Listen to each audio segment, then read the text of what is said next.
हम सिर्फ ये समझ रहे हैं कि किस डायरेक्शन में फोर्स लगी है, बस फ्लेमिंग से रूल करेंगे और उसके बाद आगे बढ़ेंगे। राइट हैंड तो हो गया, लेफ्ट हैंड नहीं हुआ। नहीं, राइट हैंड खाली थंब रूल हुआ था क्या? ये ऐसा कुछ हुआ था? हाँ, बस ऐसे हुआ था ना, बस। हाँ, यस।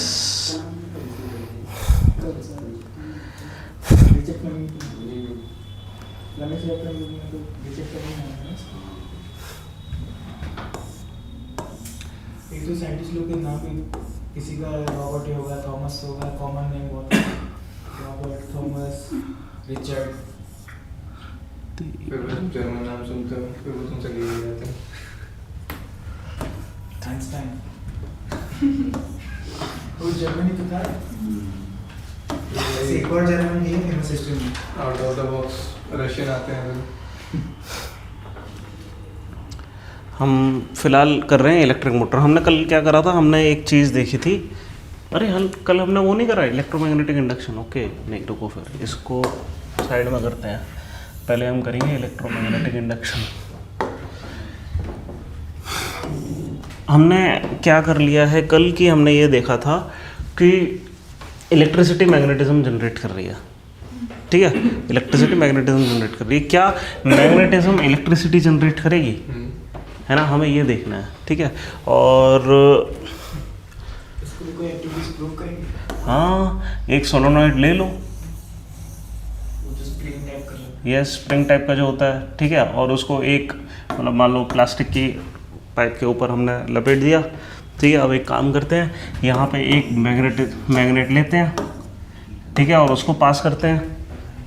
ठीक है, जब इसको पास करेंगे हमें क्या मिलता है? यहाँ पे हमें एक करंट मिलता है, एक किस्म का। सर तो सिर्फ प्लास्टिक का उस पे करना पड़ेगा या दूसरा पे डिपेंड भी करता है? मतलब प्लास्टिक के पाइप अगर कंडक्टर हो गया फिर तो कोई वो ही नहीं है, फिर तो करंट सीधा चला जाएगा, सर्किट यहीं की यहीं कंप्लीट हो जाएगा। है ना, अपन को उसके अराउंड घुमाना है। ठीक है, क्यों? क्योंकि एक सिंगल लूप से, जैसे हमने ये देखा था ना कि हमने अगर बैटरी लगाई, ठीक है, तो लूप क्या है, मैग्नेटिक फील्ड क्रिएट करेगा। जब हमने ऐसे खूब सारे लूप कर दिए तो ठीक ठाक मैग्नेटिक फील्ड क्रिएट हो गई। एकदम ऐसा ही है कि यहाँ पे अगर हमने मैग्नेट पास करी इसके एक सिंगल लूप के थ्रू, तो थोड़ा सा इलेक्ट्रिसिटी जनरेट होगा। अगर हमने बहुत सारे लूप ले लिया और उससे पास करी तो ज़्यादा जनरेट होगा। ठीक है, मोटर की वाइंडिंग देखी है आपने, कितनी सारी तार डालते हैं। मोटर को भी खुली हुई देखी है? एक बार चेक करो खुली हुई मोटर, गूगल पे इमेज। सर एक करंट कौन सा वाला आएगा इसमें? ये डायरेक्ट है। डायरेक्ट? यस। अच्छा, डायरेक्ट और अल्टरनेटिंग में क्या अंतर है? वो सर साइन वेव में जाता है, अल्टरनेटिंग करंट। हम एक काम कर सकते हैं कि इस मैग्नेट को यूँ निकालें, फिर लेकर यूँ निकालें, फिर लेकर यूँ निकालें, तो लगातार एक ही डायरेक्शन में करंट आता ऐसे रहेगा। ना करेंगे, ऐसे और ऐसे। अगर ऐसे कर दें ऑसिलेशंस, बहुत बढ़िया है, तो मिलेगा हमें अल्टरनेट करंट। और ऐसे करेंगे तो डायरेक्ट मिलेगा। ये डायरेक्ट मिलेगा। ठीक है, बस इतना अंतर है।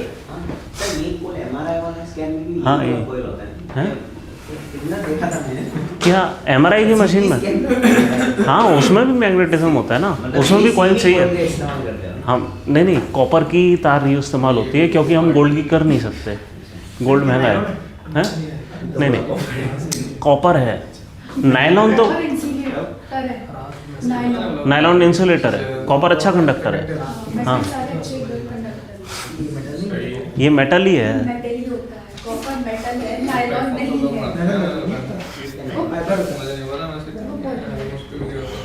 चलो ठीक है, आगे चलते हैं। अब ठीक है, हमें एक चीज़ समझ आ गई कि जो ये क्या कहते हैं मैग्नेट है, इसके अंदर मैग्नेटिज्म, ये इसके अंदर करंट क्रिएट कर सकती है। ठीक है, और हमें एक चीज़ पता है क्या, कि अगर यहाँ पे हमने करंट दिया तो ये मैग्नेट क्रिएट कर सकता है ना। एकदम उल्टा, हमने यहाँ मैग्नेट पास कराई तो हमें करंट मिलेगा, हमने करंट पास करा तो मैग्नेट मिलेगी। ऐसा क्या है, मतलब लॉन्ग टाइम तक इसमें करंट वो करते हैं, हाँ, तो परमानेंट मैग्नेट बन जाता है। तो हम क्या करेंगे कि इसके अंदर खूब सारा करंट चलाएंगे, ठीक है, और अच्छी कॉइल लेंगे। मैग्नेट में क्या, सॉरी मटेरियल में क्या हो जाता है? मटेरियल के अंदर जो मतलब इस तरह के मानो जो मॉलिक्यूल्स हैं वो अलाइन हो जाते हैं इस तरीके से। मतलब ऐसे होते हैं मॉलिक्यूल्स, ऐसा मानो। शॉर्ट टर्म में नहीं होंगे वे? नहीं। अगर हमने हाई वोल्टेज का शॉर्ट टर्म में किया तो देखो मटेरियल जनरली क्या होता है कि इसको कहते हैं हम पोलैरिटी, ठीक है। उसके जो जैसे पानी है वो पोलर मॉलिक्यूल है ना। अब ये मॉलिक्यूल अगर सॉलिड होगा, हम एक्चुअली पता है क्या, पानी को हम वो बना सकते हैं, या इनफैक्ट ऑक्सीजन है, मतलब आपने वो सुना है कुछ सब्सटेंस पैरामैग्नेटिक होते हैं, डायमैग्नेटिक होते हैं, है ना। तो ये जो पैरामैग्नेटिक सब्सटेंसेस होते हैं ना, वो क्या करते हैं, वो मैग्नेट पे अट्रैक्ट हो सकते हैं, ठीक है। मतलब उनके पास कुछ हैंड होते हैं जो कि यूँ अलाइन कर जाते हैं, ठीक है। अब हम क्या करें, एक मेटल है जो कि एक्चुअली पैरामैग्नेटिक है, लेकिन अभी क्या है कि उसका जो मतलब मॉलिक्यूलर लेवल पे क्या है कि वो किसी भी तरीके से अलाइंड है सब सारे मॉलिक्यूल्स। हम क्या करें, इसको करें खूब सारा गर्म, ठीक है, और इसको इस सोलेनोइड के बीच में थोड़ी देर के लिए डाल दें जहाँ पे स्ट्रॉन्ग मैग्नेटिक फील्ड है, या फिर यहाँ पे एक स्ट्रॉन्ग मैग्नेट लगा दें, यहाँ पे स्ट्रॉन्ग मैग्नेट लगा दें। और सबसे स्ट्रॉन्ग मैग्नेट कब बनती हैं, जब बहुत स्ट्रॉन्ग करंट पास करते हैं हम, ठीक है। तो हमें कभी भी मैग्नेट बनानी है तो हम क्या करते हैं, खूब सारा यहाँ पे सोलेनोइड लेते हैं, यहाँ पे सोलेनोइड उसका मैग्नेट बनाते हैं, उसके बीच में गर्म सब्सटेंस रखते हैं, उसके सारे जो वो अलाइन हो जाते हैं।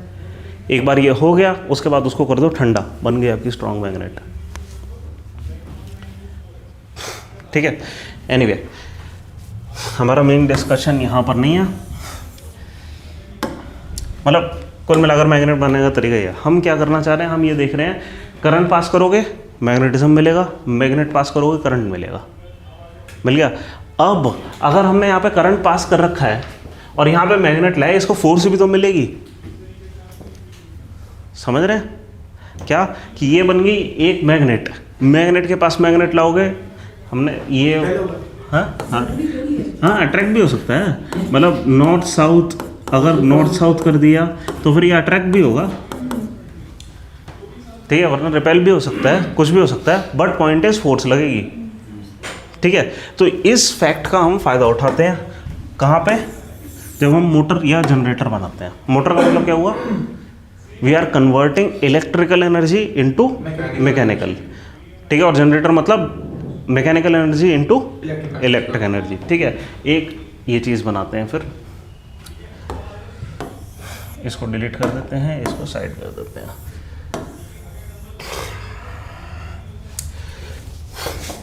ठीक है, हम यहाँ क्या करेंगे, यहाँ पे कुछ ब्रश रखेंगे और यहाँ पे एक बैटरी पास कर देंगे, ठीक है।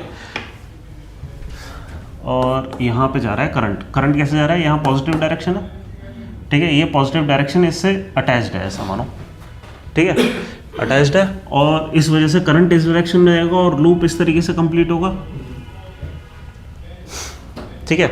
इस तरह सोचो कि जब करंट इस डायरेक्शन में जा रहा है ना, तो इसमें कुछ मैग्नेटिक फील्ड जनरेट हो रही होगी, है ना। जब मान लो इस डायरेक्शन में जा रहा है, कोई मैग्नेटिक फील्ड जनरेट हो रही होगी, है ना। अब ये जो मैग्नेटिक फील्ड है, इस मैग्नेटिक फील्ड के इन्फ्लुएंस में कहीं फोर्स पाएगी, है ना। ये जो इंटरेक्शन है, इससे ये घूमना शुरू हो जाएगा, ठीक है।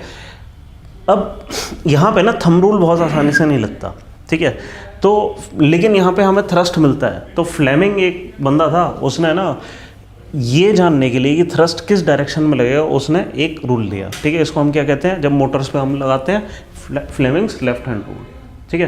तो एक टॉपिक डालो, फ्लेमिंग्स लेफ्ट हैंड रूल।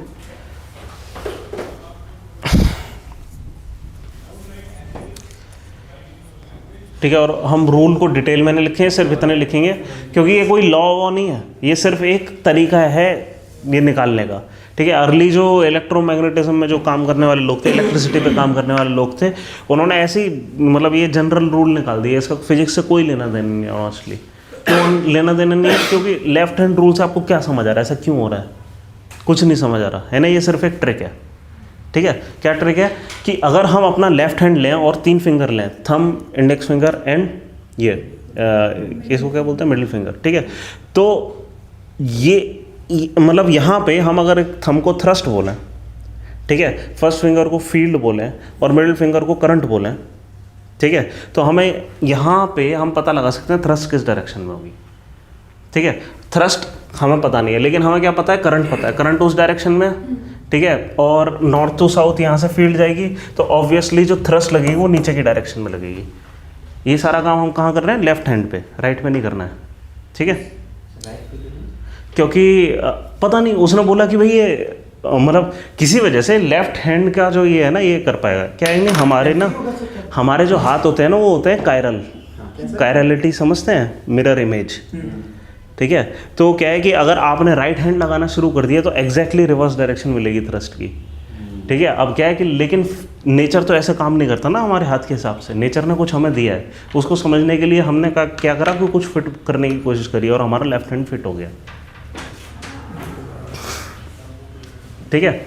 तो बस तो लिखो कि फ्लेमिंग लेफ्ट हैंड रूल में कि थंब डैश, बस इतना लिखना, आपको खाली इंडिकेटर चाहिए क्या, thumb direction of force bracket में थ्रस्ट, थंब मीन्स थ्रस्ट या थ्रस्ट, याद रखने के लिए thrust, thumb T for thumb, T for thrust, force मतलब डायरेक्शन ऑफ थ्रस्ट, फोर्स को थ्रस्ट भी बोलते हैं, ठीक है। फिर सेकंड फर्स्ट फिंगर लिखो, फर्स्ट फिंगर लिखो अगला, हाँ जी, field, direction of field, magnetic field,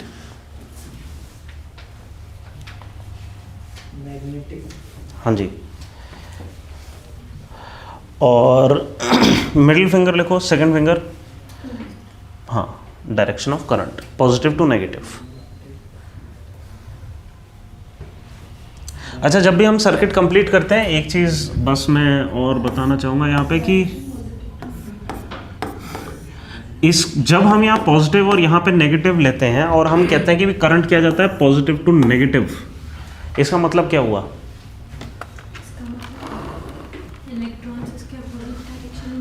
हाँ, इनिशियली लोगों ने मतलब क्योंकि हमें दो चार्ज मिले पॉजिटिव नेगेटिव, हमें नहीं पता था कौन सा मूव कर रहा है, हमें नहीं पता था कि इस एटम के सेंटर पे पॉजिटिव होता है और एक्चुअली नेगेटिव है जो घूमता रहता है ना।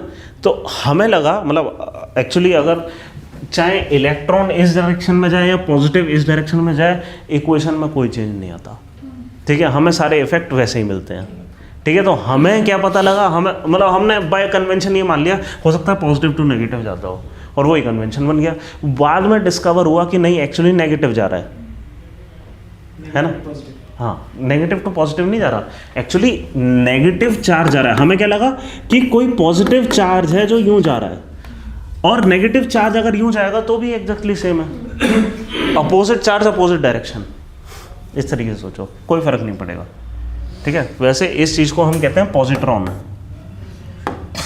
ये भी हमें एक्चुअली एक फंडामेंटल क्वांटिटी मिली है, लेकिन ये हमें वैसे इन जनरल नहीं मिलती है अर्थ पे किसी भी वजह से, मतलब हम कभी कभी लैब में इसको बना पाते हैं कि exactly mass of the electron लेकिन चार्ज एकदम अपोजिट, ठीक है, ये कभी कभी हम बना पाते हैं, ठीक। वो तो है ही, इलेक्ट्रॉन कहते हैं उसको, नेगेटिव में रहता है, हाँ, उसका हम कभी कभी पॉजिटिव कर देते हैं, अगर हो गया तो वो पॉजिटिव हो गया, इलेक्ट्रॉन हो गया, ठीक है। तो इससे आपको क्या मिला कि ये जो थ्रस्ट है नीचे की तरफ जाएगा, क्या आप यहाँ पे लगा सकते हैं, ये सेम जो थ्रस्ट है लेफ्ट हैंड रूल यहाँ पे लगाओ, कैसा लगेगा, थ्रस्ट किस डायरेक्शन में मिल रहा है आपको, हाँ, ऊपर मिल रहा है ना, ठीक है। तो यहाँ पे लगेगा थ्रस्ट ऊपर की तरफ, तो ये जो पूरी चीज़ है इस तरह मूव करेगी, राइट। अब जब ये मूव करेगी तो यहाँ पे ना हम कुछ स्लिप रिंग लगाते हैं, वो क्या करते हैं कि यहाँ से लेकर यहाँ तक कनेक्शन में है, जब ये रिवर्स हो जाएगा तो ये वाली चीज़ इससे कनेक्शन में आ जाएगी, ये वाली चीज़ उससे कनेक्शन में आ जाएगी, ठीक है। वापस जो थ्रस्ट मिलेगा वो फिर से इस डायरेक्शन में मिलेगा, ठीक है। तो कैसे चलती है मोटर कि आपको लगातार जो भी स्लिप रिंग इसके कांटेक्ट में है वो इस तरफ को पलट जाती है, वो जो नई स्लिप रिंग आती है वो फिर इस तरफ को पलट जाती है, और इस तरीके से चलती रहती है, घूमने लग जाती है, बनी हुई मोटर, ठीक है। तो ये है हमारा, तो यहाँ पे एक बस लिख दो, Fleming left hand rule used for, Fleming's left hand rule is used for, या this rule is used for converting electric energy to mechanical energy, electric energy to mechanical energy, that is in motor. That is in motor. हाँ, that is in motor. अब ये क्या है कि हम जो अपनी मोटर यूज़ करते हैं ना, ये क्या है, डायरेक्ट करंट है ना। जो अल्टरनेटिंग करंट होता है इसको हम वैसे ऐसे दिखाते हैं, अगर यहीं पे हम अल्टरनेटिंग करंट लगा देते तो इसको अल्टरनेटिंग करंट, ये तरीका होता है दिखाने का, है साइन वेव है। हाँ, घूमेगा फिर भी, लेकिन वहाँ पे हम कुछ और करेंगे, हमें कुछ और चीज़ें करनी पड़ेंगी, कुछ एडिशनल 1-2 चीज़ें और लगानी पड़ेंगी। बट एनीवे बार बार यही हो। अब क्या है, इस तरह सोचो ना, आपको एक वो मिला फील्ड, ठीक है, वो इनफैक्ट ये स्लिप रिंग की एक आध चीज़ों की ज़रूरत भी नहीं पड़ेगी। क्या आपको फील्ड मिली, अभी जो फील्ड मिल रही है उस फील्ड के हिसाब से यूँ जाना चाहिए। जब ये रिवर्स पहुँच गया तो हमें बस इतना करना है कि किसी तरीके से स्लिप रिंग तक की पोजीशन को रिवर्स कर देना है, ताकि आप उल्टी डायरेक्शन में जब करंट फ्लो हो तो किसी तरीके से कॉइल के अंदर ही उल्टी डायरेक्शन में करंट फ्लो होना शुरू हो जाए। आप समझ रहे हो, जो भी है हम कुछ ट्रिकरी लगाते हैं और उस तरीके से इसको घुमा देते हैं, ठीक है। तो इस तरीके से एआई मतलब अल्टरनेट करंट है ना, उससे भी हमें ये चीज़ मिल जाती है, ठीक है। बस नेक्स्ट चलो एक टॉपिक लिखो, इलेक्ट्रोमैग्नेटिक इंडक्शन, यही वाली चीज़।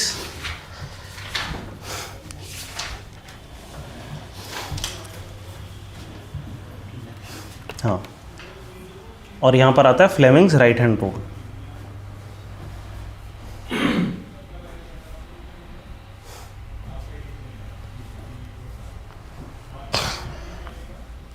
और thumb, first finger, middle finger, इनको क्या कहना है, एग्जैक्टली सेम है। थंब अभी भी थ्रस्ट दिखाएगा, जो फर्स्ट फिंगर है वो अभी भी मैग्नेटिक फील्ड दिखाएगी, जो मिडिल फिंगर है अभी भी करंट दिखाएगा, ठीक है। तो इसी डायरेक्ट डायग्राम में अब उल्टा मानो कि हमने यहाँ पे बैटरी नहीं दी थी,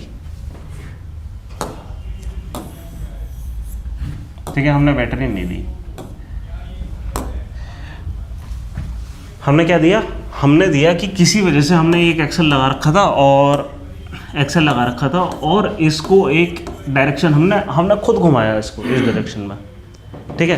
तो आप इस डायरेक्शन में घुमाएंगे तो करंट किस डायरेक्शन में लगेगा। अब राइट हैंड रूट लगाओ। हमें अभी करंट नहीं मिला है, इस बार करंट की एरो नहीं है, हमें पता है, हमें करंट की एरो पता लगानी है। थ्रस्ट इस डायरेक्शन में, फील्ड इस डायरेक्शन में है।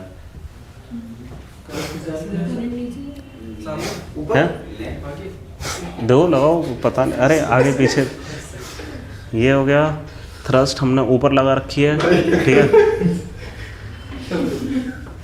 ठीक है ना, ये हो गया, ठीक है, थ्रस्ट हमने ऊपर लगा रखी है, उस डायरेक्शन में जाएगा ना, करंट की डायरेक्शन बस रिवर्स हो जाएगी, है ना, रिवर्स हो रही है ना करंट की डायरेक्शन। बस इतनी सी बात है कि करंट की डायरेक्शन आपको रिवर्स में मिल रही है, तो ऐसे होना चाहिए। हाँ, एक सेकेंड, अब मैंने क्या करा, ये करा, थ्रस्ट ऊपर जा रही है, ऊपर मिल रही है भाई, क्या कर रहे हो आप? अरे करंट की डायरेक्शन रिवर्स हो गई, मैंने नीचे क्या बोला, मैंने कहा रिवर्स हो गई ना डायरेक्शन, आपको क्या मिल रहा है? ऐसा कुछ नहीं मिल रहा। थ्रस्ट कहाँ है ये बताओ, थ्रस्ट ऊपर की तरफ है, हम क्यों दिख रहा है, ये थ्रस्ट ऊपर है ना, फोर्स, ये उसको हम यूं पलट रहे हैं इस तरीके से, तो थ्रस्ट ऊपर है, ठीक है। फील्ड किस डायरेक्शन में, यहाँ से वहाँ, नॉर्थ टू साउथ, ठीक है, थ्रस्ट ऊपर, ये कहाँ आपको मिडिल फिंगर मिल रही है, सामने गई उधर करंट, ठीक है। अब इसी चीज को, अब यहाँ पे फील्ड अभी भी यही है, थ्रस्ट रिवर्स हो गई यहाँ पे, ठीक है, तो करंट जाएगा यूं, ठीक है, तो यूं आपको मिल जाएगा, ठीक है, मिल गया आपको करंट, बस यही है।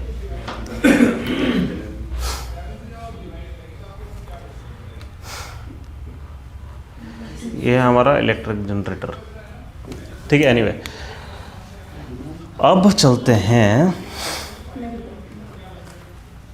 अब क्या है कि एक चीज़ आपको समझ आ गई कि ऐसा लग रहा है कि इलेक्ट्रिसिटी और मैग्नेटिज्म बहुत ज़्यादा रिलेटेड है ना, दिखाई दे रहा है। इनफैक्ट जब हम आइंस्टाइन की रिलेटिविटी लगाएंगे ना, इनफैक्ट हमें कई जगहों पे मैथमेटिकली ये समझ आता है शायद एक ही है, वो रिलेटिविटी हो रही है, किसी वजह से ऐसा हो रहा है कि नंबर ऑफ चार्जेस बढ़ जा रहे हैं, ठीक है, जब वो मूव कर रहे हैं, इस वजह से वो मैग्नेटिक दिखाई दे रहे हैं, बस दिखाई दे रहे हैं, है ना, ऐसा।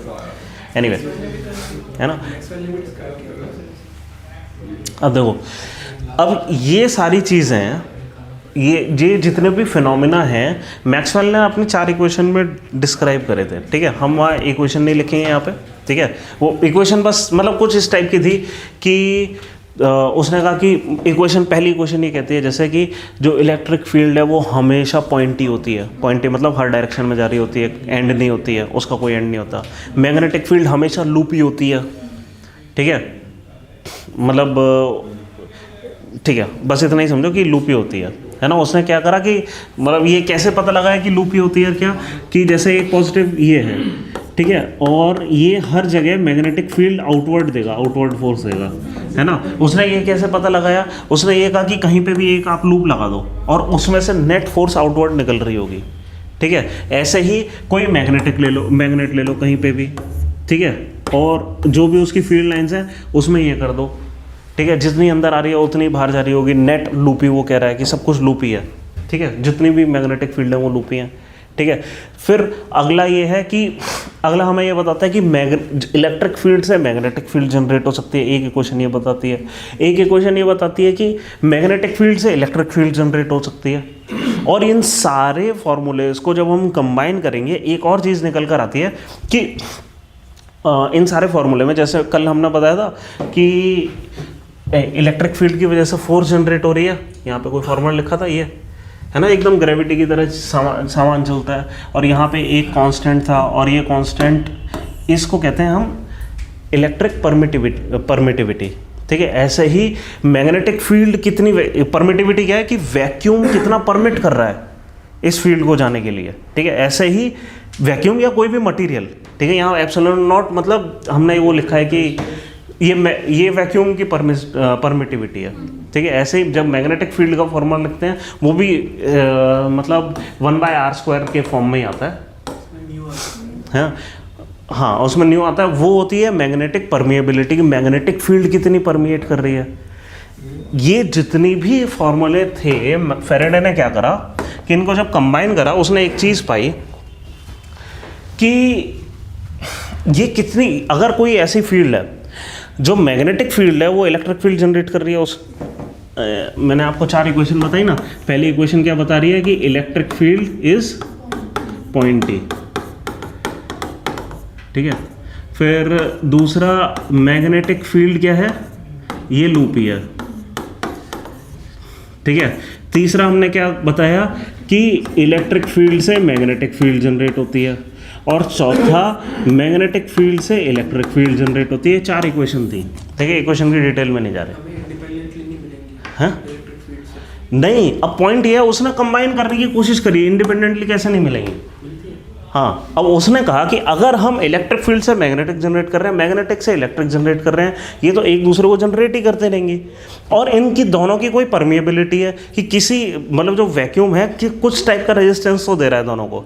एक को परमिटिविटी कहते हैं, इलेक्ट्रिक परमिटिविटी, एक को परमिएबिलिटी कहते हैं, मैग्नेटिक परमिएबिलिटी, ठीक है। ये अगर चल गई, इलेक्ट्रिक मैग्नेटिक को, मैग्नेटिक इलेक्ट्रिक को जनरेट करता ही जा रहा है, तो ये किस स्पीड से चलेंगी, और उसको ना एक रिलेशन निकल कर आया, ये इसकी जो स्पीड होगी वो under root of mu epsilon naught ऐसे कुछ होगी, और वो फॉर्मूला बहुत एक्यूरेट निकल कर आया।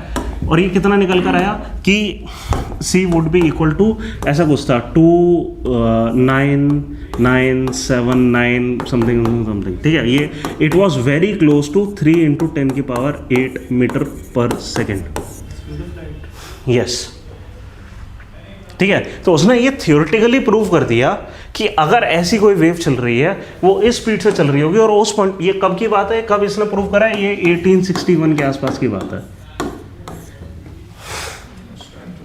ठीक है। और उस नहीं न्यूटन के बहुत आगे है, नहीं, उस टाइम हम युद्ध लड़ रहे थे। ओ हाँ, हम इस समय युद्ध लड़ रहे थे, यहाँ तो बैटल ऑफ बक्सर चल रही थी ठीक है। एनीवे, तो ये हमें क्या कहते हैं, मतलब ये स्पीड ऑफ लाइट निकल कर आई है, ठीक है।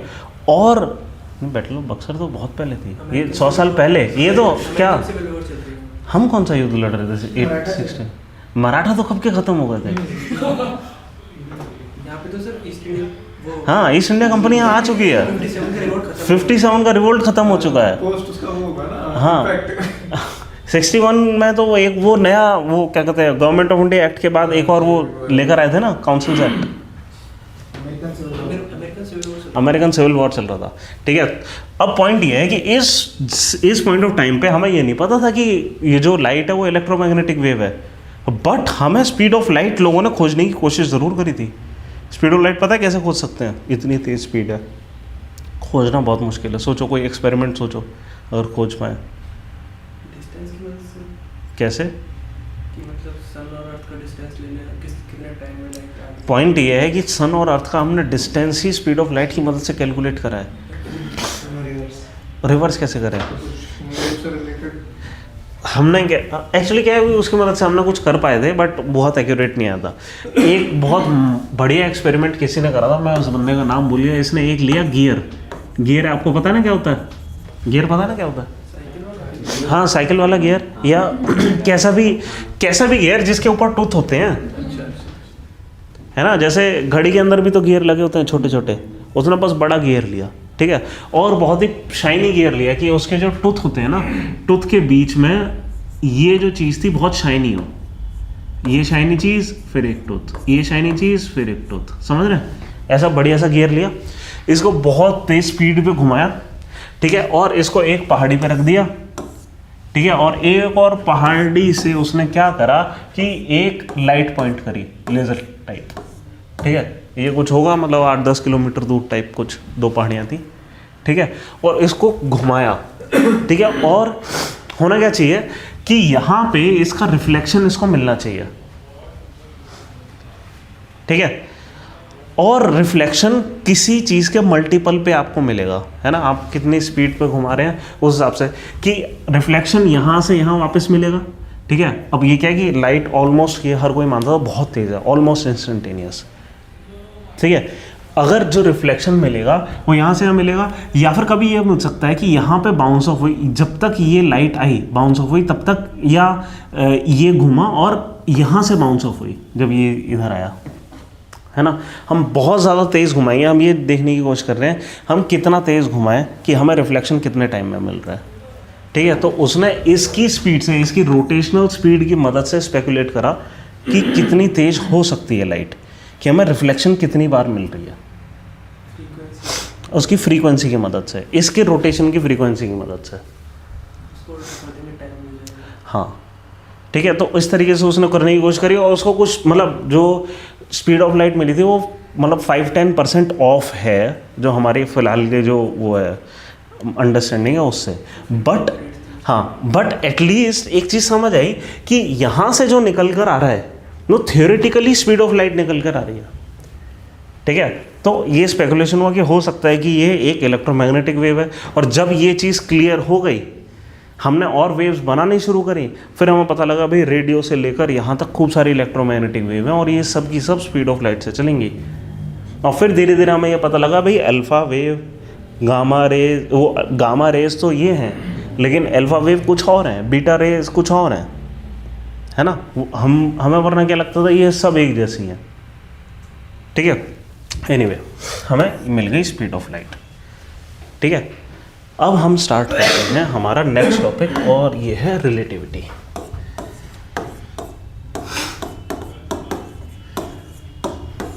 ठीक है, आप चाहो तो इस तरीके से सिर्फ इंट्यूशन डेवलप करने के लिए आप ये 4 चीज़ लिख सकते हो कि फैराडे की इक्वेशन कहती क्या है। Michael Faraday. यस, फैराडे नहीं, सॉरी, मैक्सवेल की equation, James clerk Maxwell. Faraday ने क्या किया था सर?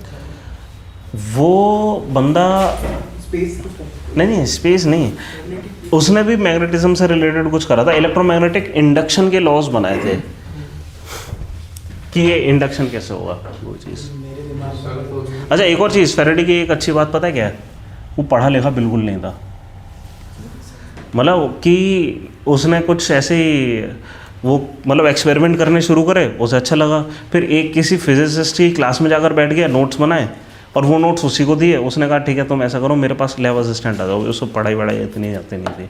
वहाँ पे बैठे बैठे उसने क्या करा, कुछ लॉज बना दिए, उनको पब्लिश कर दिया, ठीक है, और पूरी फिजिक्स कम्युनिटी को मज़ा आ गया कि हाँ ये काम करते हैं। फिर सब ने कोशिश करी कि उसको डिग्री दे दें ऑर्डिनरी, ठीक है, उसने सबको डिक्लाइन कर दिया। और वो लास्ट तक विदाउट एनी डिग्री रहा। Assistant chemist.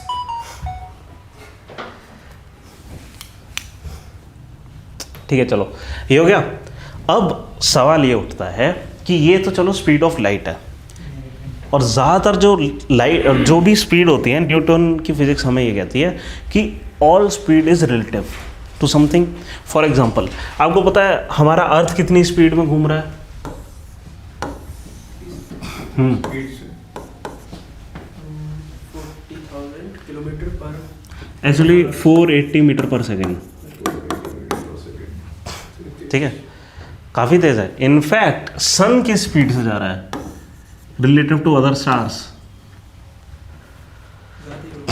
ज़्यादा है, 20,000 मीटर पर सेकेंड। इतना बड़ा होने के बाद हाँ, इतना बड़ा होने के बाद भी रिलेटिव टू हमारे नियर बाय स्टार्स। हम ये सारे डिस्टेंस, ये स्पीड, इसके मतलब सारी स्पीड किसी के रिलेटिव है। ठीक है, हमें रिलेटिविटी, आइंस्टाइन की प्रॉब्लम क्या थी, उसने कहा सी बहुत अच्छे, स्पीड ऑफ लाइट हो गई, किसके रिलेटिव? स्पीड ऑफ लाइट किसके रिलेटिव, मतलब स्पीड ऑफ लाइट है। ठीक है, मतलब मैक्सवेल की इक्वेशन कह रही है कि electromagnetic wave speed of light से चलेंगी। ठीक है, हर डायरेक्शन में स्पीड ऑफ लाइट से चलेंगे ऑब्वियसली, लेकिन किसी के रिलेटिव चलेंगी ना।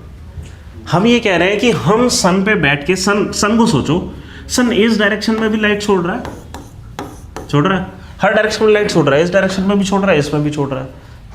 अगर स्पीड ऑफ लाइट सिर्फ स्पीड ऑफ लाइट से चल सकती है, समझ रहे हैं, तो इस डायरेक्शन में स्पीड ऑफ लाइट, मतलब यहाँ पे जो इसके रिलेटिव में इस फोटोन की जो स्पीड होगी वो कितनी होगी, C-20 के।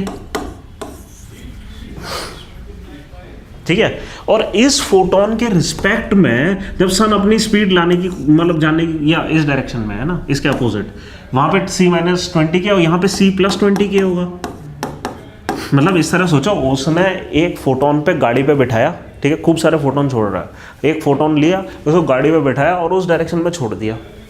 ठीक है, खुद 20K से चल रहा है और फोटोन C से चल रहा है, तो उस फोटोन के रिलेटिव में इसकी, या सन के रिलेटिव में उस फोटोन की स्पीड क्या होगी, स्पीड ऑफ लाइट -20 के, है ना, और पीछे वाले की क्या होगी, स्पीड ऑफ लाइट +20 के। There must be a preferred background, है ना, जो कि रेस्ट पे हो, जिसके रिस्पेक्ट में सब कुछ चल रहा हो, है ना। स्पीड ऑफ लाइट तो यही कह रही है, अगर फेरेडे ये कह रहा है कि speed of light is constant, then there must be, मतलब something relative to which everything is, I mean running, है ना। तो मतलब ऐसा होना चाहिए कि, मतलब ऐसे बोलो कि गॉड्स रेफरेंस फ्रेम, है ना, सब कुछ अगर रेफरेंस फ्रेम्स के हिसाब से चल रहा है तो एक कोई अल्टीमेट रेफरेंस फ्रेम होना चाहिए जिसके हिसाब से सब कुछ चल रहा है ना, जिसके रेफरेंस फ्रेम में एक्चुअली चारों डायरेक्शन में स्पीड ऑफ लाइट है।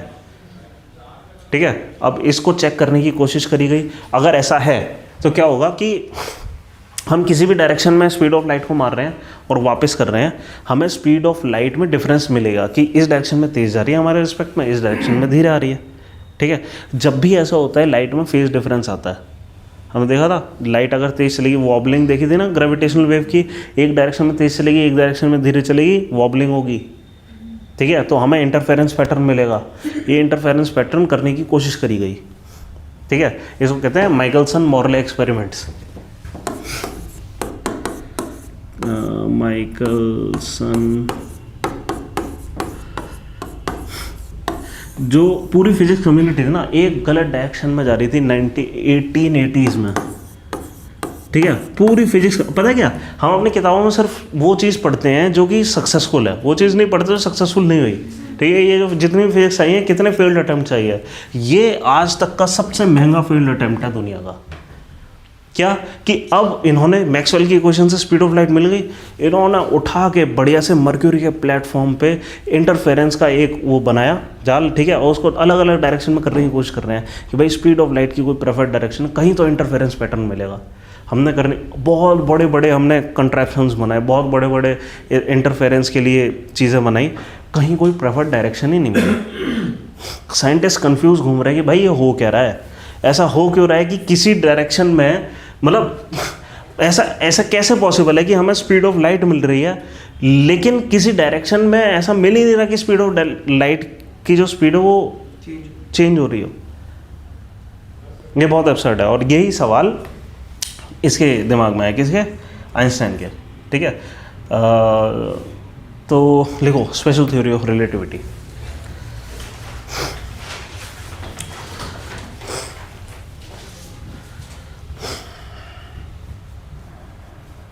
तो आपको क्या लगता है क्या होना चाहिए? क्या कोई होना चाहिए प्रेफर्ड डायरेक्शन?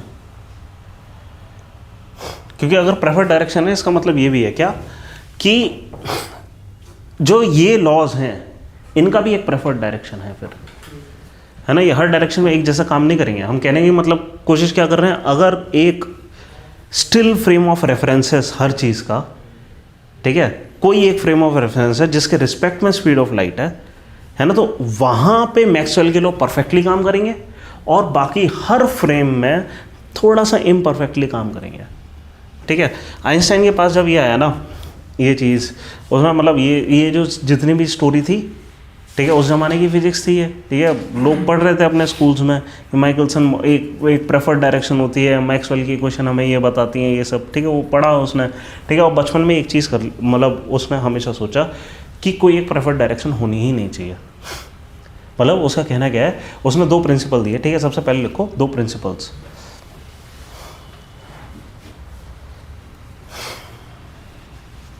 ठीक है, और 2 प्रिंसिपल्स क्या हैं? ये अजम्पशंस हैं, 2 प्रिंसिपल्स ब्रैकेट में अजम्पशंस ऑफ आइंस्टाइन। इसके लिए उसने कोई एक्सप्लेनेशन नहीं दी। ठीक है, उसने कहा कि अज्यूम करो ये 2 चीज़ें ट्रू हैं, फिर मैं बताता हूँ आगे क्या होगा, है ना? तो क्या, हाँ ऐसे कुछ। ठीक है, सबसे पहला principle constant speed of light. Constant speed of light for all observers regardless of their frame of reference and regardless of the source of light.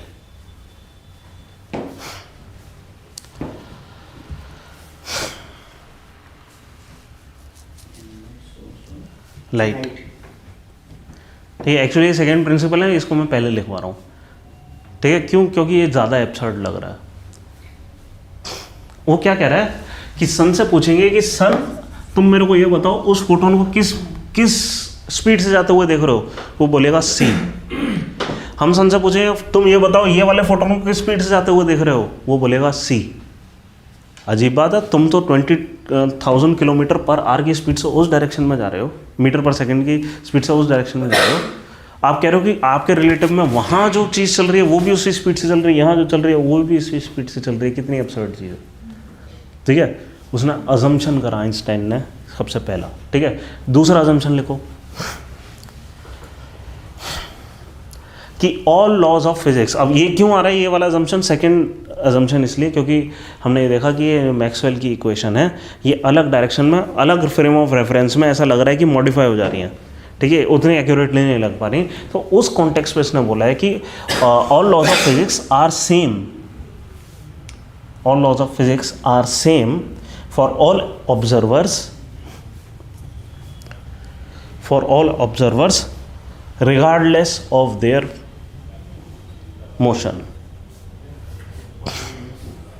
regardless of their motion।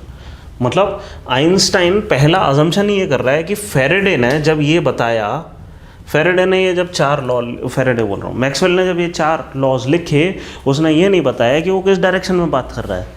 ठीक है, तो वो कह रहा है कि मैं मैक्सवेल का चेला और मैं मानूंगा कि उसने जो बताया उसने हर चीज़ के लिए बताया, हर डायरेक्शन के लिए बताया। मतलब जो लॉज ऑफ नेचर है उसका कोई प्रेफर्ड डायरेक्शन नहीं है, कोई प्रेफर्ड मोशन नहीं है, कोई प्रेफर्ड फ्रेम ऑफ रेफरेंस नहीं है। ऐसा कोई फ्रेम ऑफ रेफरेंस एग्जिस्ट ही नहीं करता। ठीक है, ये आ गई आइंस्टाइन की रिलेटिविटी। अब सवाल ये उठता है ये कैसे पॉसिबल है। ठीक है, क्या हाँ, आपको प्रॉब्लम समझ आई कि अब क्या प्रॉब्लम निकल कर आ रही है? आपको पहली प्रॉब्लम समझ आई? पहली प्रॉब्लम हमारी क्या थी?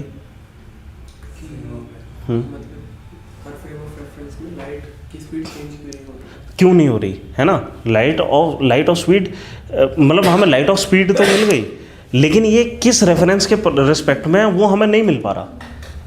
ठीक है, ठीक है, इसको सॉल्व कर दिया आइंस्टाइन ने, ये कह दिया कि कोई सारे फ्रेम में मैं अगर स्पीड ऑफ लाइट से भी चल रहा हूँ तो मेरे रिस्पेक्ट में स्पीड ऑफ लाइट है। सिर्फ assumption किया उसने। अजम्पशन करा, अभी हम बताएंगे कि अजम्पशन ट्रू हो गया। मतलब उसकी वेलोसिटी से कुछ फर्क नहीं पड़ेगा सन की वेलोसिटी से लाइट पे? वो छोड़ो, ये तो 20 मीटर पर सेकेंड है, कुछ भी नहीं है 10 की पावर 8 के कंपैरिजन में। हम एक और सिचुएशन लेते हैं कि मैं चल रहा हूँ मतलब 99% ऑफ सी से, ठीक है, और यहाँ से मैंने एक लेज़र छोड़ी, ठीक है, और मैं क्या बोलूँगा, ये जो फोटोन है कितनी स्पीड से गया, स्पीड ऑफ लाइट से मेरे रिस्पेक्ट में। ठीक है, वो छोड़ दो, यहाँ पे एक स्टेशनरी ऑब्जर्वर है, वो बोलेगा हाँ उसने देखा, मैंने देखा कि उसने वहाँ पे इतनी तेज चलते हुए लेज़र मारी। ठीक है, और मैं क्या बोलूँगा, ये जो फोटोन गया ये कितनी स्पीड से मेरे रिस्पेक्ट में गया, ये स्पीड ऑफ लाइट से। ये कैसे हो सकता है, वो भी बोलेगी मेरे रिस्पेक्ट में स्पीड ऑफ लाइट से जा रहा है, और ये कैसे बोल रहा है कि मेरे रिस्पेक्ट में वो स्पीड ऑफ लाइट से जा रहा है। Respect में वो बंदा 99% of C से चल रहा है। हाँ, मतलब क्या है कि जो स्टेशनरी बंदा है वो कह रहा है ये बंदा चल रहा है 99% स्पीड ऑफ लाइट से, और उसने फोटोन छोड़ा वो थोड़ा सा और तेज चल रहा है, वो पूरी स्पीड ऑफ लाइट से चल रहा है। ठीक है, और ये बंदा क्या कर रहा है, मैं 99% स्पीड ऑफ लाइट से चल रहा हूँ, क्योंकि उसने एक्सेलरेशन दी। उसे कैसे पता वो 99% स्पीड ऑफ लाइट से चल रहा है, क्योंकि ये बंदा इसके पीछे जा रहा है 99% स्पीड ऑफ लाइट से, जो स्टेशनरी वाला है।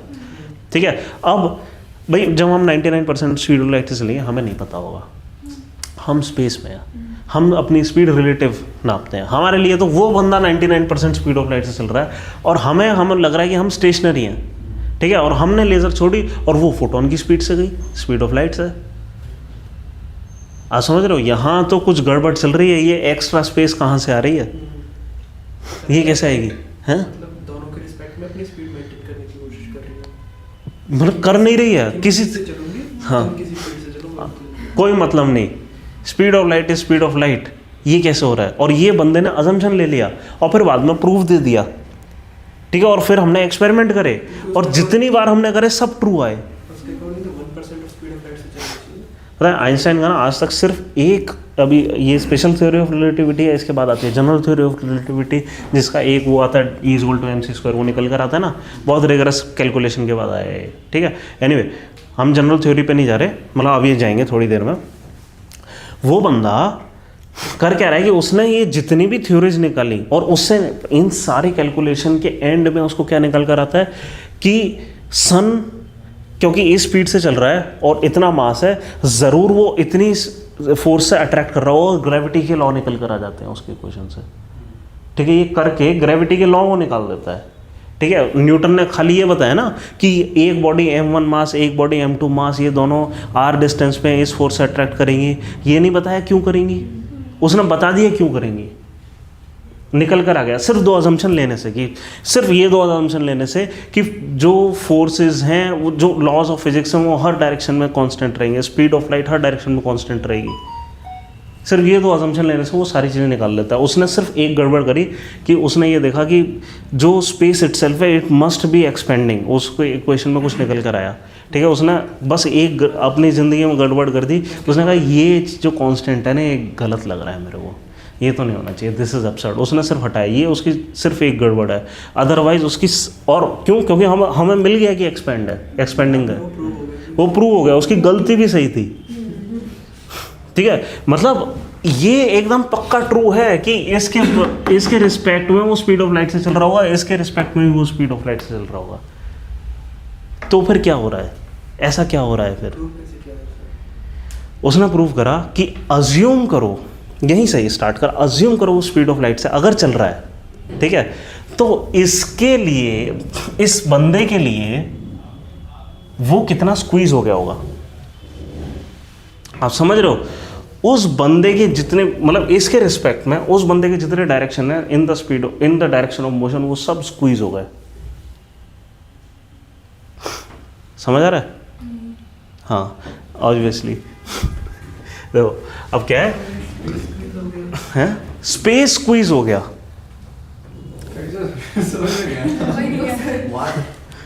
हाँ? नहीं, उसने एक लॉरेंस फैक्टर होता है ऐसे करके 1 - v² / c² ऐसे करके, ठीक है, ये एक फैक्टर है, ठीक है, इसको लॉरेंस फैक्टर बोलते हैं। मान लो इसको मैं बोल रहा हूँ एल, ये एक फैक्टर है। अगर आप स्पीड ऑफ लाइट से चलोगे, ठीक स्पीड ऑफ लाइट से, 1 - 1 1/0 इट इज एब्सर्ड, छोड़ दो, स्पीड ऑफ लाइट तक हम पहुंच ही नहीं सकते, मतलब ठीक है। ऑलमोस्ट स्पीड ऑफ लाइट से जब हम चलेंगे, ठीक है, तो ये क्वांटिटी बहुत छोटी हो जाएगी, ठीक है, डिनोमिनेटर में आ रहा है, जो ओवरऑल लॉरेंस फैक्टर बहुत बड़ा हो जाएगा। ठीक है, लॉरेंस फैक्टर क्या है? वो फैक्टर है जिस फैक्टर से अगर हम स्पीड ऑफ लाइट से चलेंगे ना, आइंस्टाइन बस ये कह रहा है कि अगर आप स्पीड ऑफ लाइट से चल रहे हो या उसके पास पहुंचने वाले हो, आप जितना तेज चलोगे आप उतना स्क्वीज्ड हो जाओगे। ठीक है, अब आपका जो स्पेस है जो इतना बड़ा था वो हो गया इतना। ठीक है, आपकी जो डायरेक्शन थी गाड़ी की वो इतनी थी, वो हो गई इतनी। अब आपके लिए वो स्पीड ऑफ लाइट, आप समझ रहे हैं? अब आपको, आप यहाँ से लेकर वहाँ तक जाने की कोशिश कर रहे हैं, ये है स्पीड ऑफ लाइट आपके लिए। ये किसको दिख रहा है? ये जो स्क्वीजिंग है किसको दिख रही है? ये स्टेशनरी ऑब्जर्वर को दिख रही है। उस बंदे को, मतलब मैं मान लो गाड़ी चला रहा हूँ यहाँ पर, मेरे को क्या दिखेगा? मैं अगर गाड़ी चला रहा हूँ मेरे को क्या दिखेगा कि मैं तो नॉर्मली चल रहा हूँ स्पीड ऑफ लाइट से, मेरे को क्या दिखेगा? ये बंदा जो है वो हो गया स्क्वीज्ड, अज्यूम करो। ठीक है, इस बंदे को क्या दिखेगा? ये बंदा बहुत तेज चल रहा है लेकिन ये बहुत ज़्यादा स्क्वीज्ड हो चुका है। स्क्वीज्ड क्या मतलब इसमें? स्क्वीज मतलब परफेक्टली यूं स्क्वीज्ड, वाकई में स्क्वीज्ड। फ्लैट वाले 2D सरफेस, ये नहीं 2D सरफेस तो नहीं, मतलब अगर गाड़ी हमारी ऐसी दिखती है ना, है ना, वो कैसे दिखेगी? ऐसी, ऐसे करके स्क्वीज्ड। हाँ समझ रहे हो? वो एक रॉबर्ट रेसनिक की किताब है, ठीक है, उसमें रिलेटिविटी का चैप्टर दिया, उसने तो एक क्वेश्चन ही दिया है कि एक पिता था अपने बेटे से कहता है यार ये लेमोजीन है ना 10 मीटर लंबी है, हमारे 6 मीटर के गराज में घुसा कर दिखाओगे? तो कहता है हाँ पापा अभी दिखाता हूँ। और उसने स्पीड कैलकुलेट करी कि मैं किस स्पीड से लेकर आऊँगा कि ये इतनी स्क्वीज हो जाए कि मोमेंटरली मैं उसको अंदर घुसा दूँ। स्क्वीज मतलब परफेक्ट स्क्वीज्ड। सर उस पर कुछ फोर्स लग रहा होगा ना इसके सारे ऑपोजिट में? उसके नहीं। अच्छा एक और चीज़, अच्छा वो ना 3 चीज़ें कहता है, ठीक है। अच्छा इसके कॉन्सिक्वेंसेस देखते हैं, ठीक है। आप पहले कॉन्सिक्वेंसेस लिखो, ठीक है, फिर मैं समझाता हूँ कि अगर ऐसा है कि स्पीड ऑफ लाइट कांस्टेंट है इन ऑल डायरेक्शन, और अगर ऐसा है कि laws of physics are same in for all direction, तो उसके कॉन्सिक्वेंसेस क्या होंगे? कि कॉन्सिक्वेंसेस लिखो। सबसे पहला टाइम डायलेशन, टाइम डायलेशन, ठीक है। क्या होगा ये कि time would slow down for objects moving at the speed of light, या मूविंग क्या कहते हैं, हाँ वही, मतलब moving at a very fast speed, है ना, comparable to moving at a speed comparable to speed of light, है ना, इस टाइप से हम कुछ कहना चाह रहे हैं। हाँ, moving at a speed comparative to speed of light.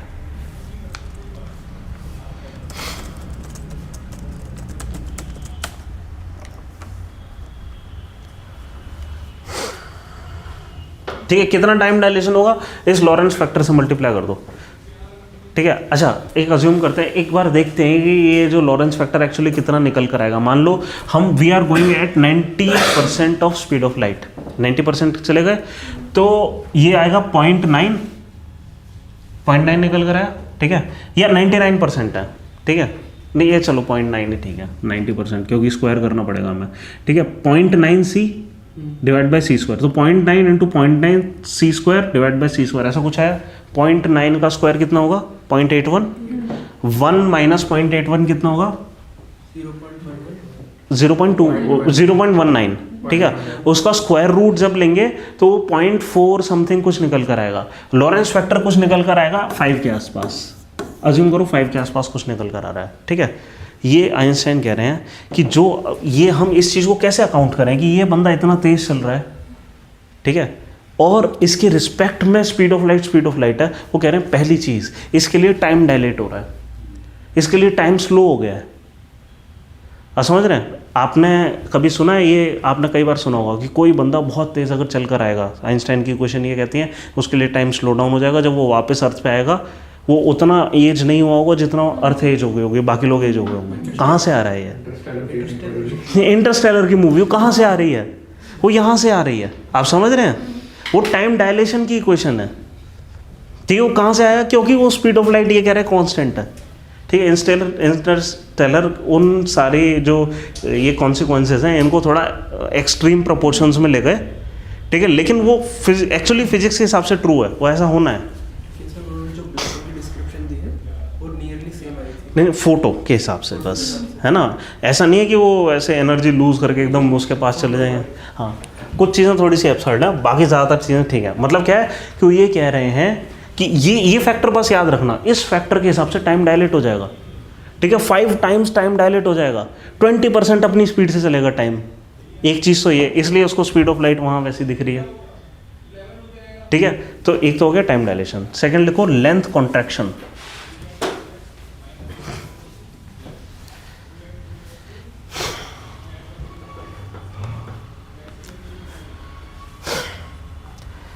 कि length of a moving object, length of a moving object appears to be contracted in the direction of motion.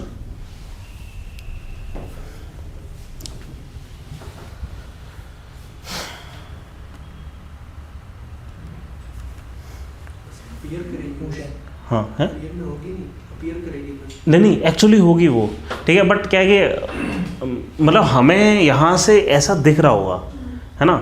अब क्या है कि हाँ, आप ये कह सकते हो भाई हमें नहीं पता, क्योंकि उसके रिस्पेक्ट में तो वो अभी नॉर्मल डायमेंशन है, इसके रिस्पेक्ट में डायमेंशन स्क्वीज कर गई है। इसको तो ऐसा लग रहा है ना कि ये ऐसा हो रहा है। इनफैक्ट कितना अब आपको पता है कि हम आइंस्टाइन क्या करते हैं कि स्पेस टाइम कोऑर्डिनेट कहता है,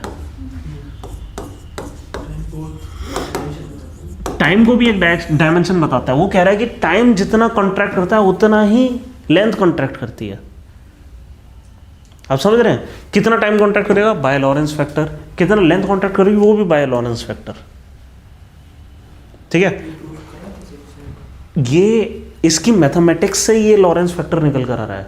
अगर अज्यूम कर लें हम की स्पीड ऑफ लाइट कांस्टेंट है और हम v वेलोसिटी से जा रहे हैं, और तो फिर हम क्या मैथमेटिक्स लगाएं, इसको किस फैक्टर से स्क्वीज करें कि इसको भी स्पीड ऑफ लाइट कांस्टेंट मिले, इसको भी स्पीड ऑफ लाइट कांस्टेंट मिले। हम किस फैक्टर से टाइम को स्क्वीज करें कि उसको भी स्पीड ऑफ लाइट कांस्टेंट मिले, इसको भी मिले। मतलब उसने अजम्पशन ही ले लिया स्पीड ऑफ लाइट कांस्टेंट है दोनों रेफरेंस में, ठीक है। उस हिसाब से टाइम और स्पेस किस तरह कॉन्ट्रैक्ट होंगी, ठीक है। फिर लिखो चेंज इन मास।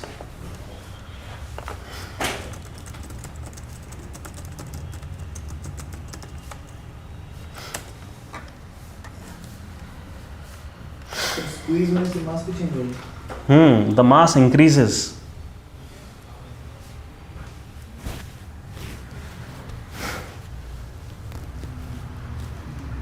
ठीक है। व्हेन बस मास इंक्रीज, इतना ही लिखो, ठीक है। अब क्या ये ना जो मास इंक्रीज है ना, ये एक्चुअली जनरल रिलेटिविटी से निकल कर है। ये तो स्पेशल है जी, रेडिएट नहीं होगा मास, नहीं हाई स्पीड पे मास इंक्रीज हो जाएगा। क्यों? आप इस तरह सोचो कि somehow this universe is trying कि we do not reach the speed of light, है ना। कि अगर हम स्पीड ऑफ लाइट पे पहुंचने ही वाले होते हैं, ठीक है, हम कोशिश करते हैं स्पीड ऑफ लाइट पे पहुंच जाएं, हम यूँ हो जाएंगे, टाइम डायलेट हो जाएगा, ठीक है। मास क्या हो जाएगा? मास बढ़ जाएगा। हम एक्सेलरेट कर रहे हैं, अब और ज़्यादा मास को एक्सेलरेट करना है, इस तरह सोचो, समझ आ रहा है? तो मास इंक्रीज हो जाएगा, ठीक है। ये दोनों तो प्राइमरी लेंथ, ये स्पेस का कॉन्ट्रैक्शन और टाइम का कॉन्ट्रैक्शन, ये दोनों तो हैं case for special relativity. Now what is special relativity? जब हम ये अज्यूम कर रहे हैं कि सारी चीज़ें कांस्टेंट स्पीड से चल रही हैं। If suppose we take accelerated frame, यहाँ हमने कांस्टेंट स्पीड से चलाया 90% स्पीड ऑफ लाइट, अगर यहाँ पे भी हमने एक्सेलरेशन दे दिया होता तो क्या होता? आइंस्टाइन ने ये भी सवाल पूछा अपने आप से। पहले 1905 में ये पेपर दिया, लगभग शायद 8-10 साल बाद ये सेकंड पेपर दिया था जनरल रिलेटिविटी, 1915 में दिया था, 9 साल बाद, ठीक है, 9 साल तक वो रिगरस कैलकुलेशन करता रहा। ठीक है, उसने कहा कि ये चलो मैंने इस फ्रेम में दे दिया। और एक और चीज़, इसकी स्पेशल रिलेटिविटी ऑलरेडी प्रूव हो चुकी थी। कैसे प्रूव हो चुकी थी कि वो मर्क्यूरी की जो ऑर्बिट थी वो बहुत तेज चलती थी, और क्योंकि तेज चलती थी तो उसकी ऑर्बिट लगातार चेंज होती रहती थी किसी वजह से। ठीक है, और एक्चुअली पता है क्या, सबको ये पता था कि इस फैक्टर से चेंज हो रही है उसकी ऑर्बिट बार बार, उसकी जो स्पीड है वो इस फैक्टर से बार बार चेंज हो रही है। ऐसा क्यों हो रहा है?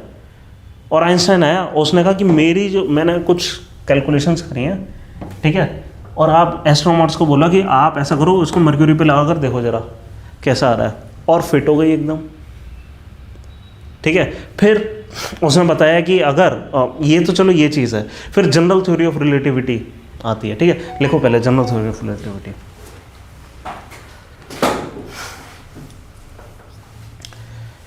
When effects of gravity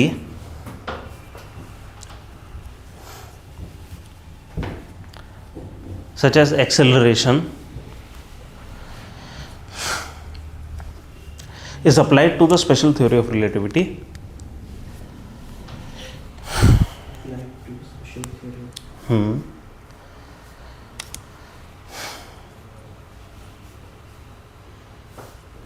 it is known as general theory of relativity.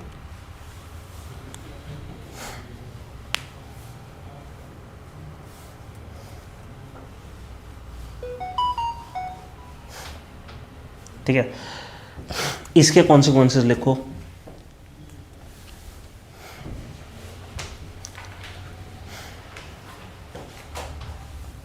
सबसे पहला, कर्वेचर ऑफ स्पेस टाइम।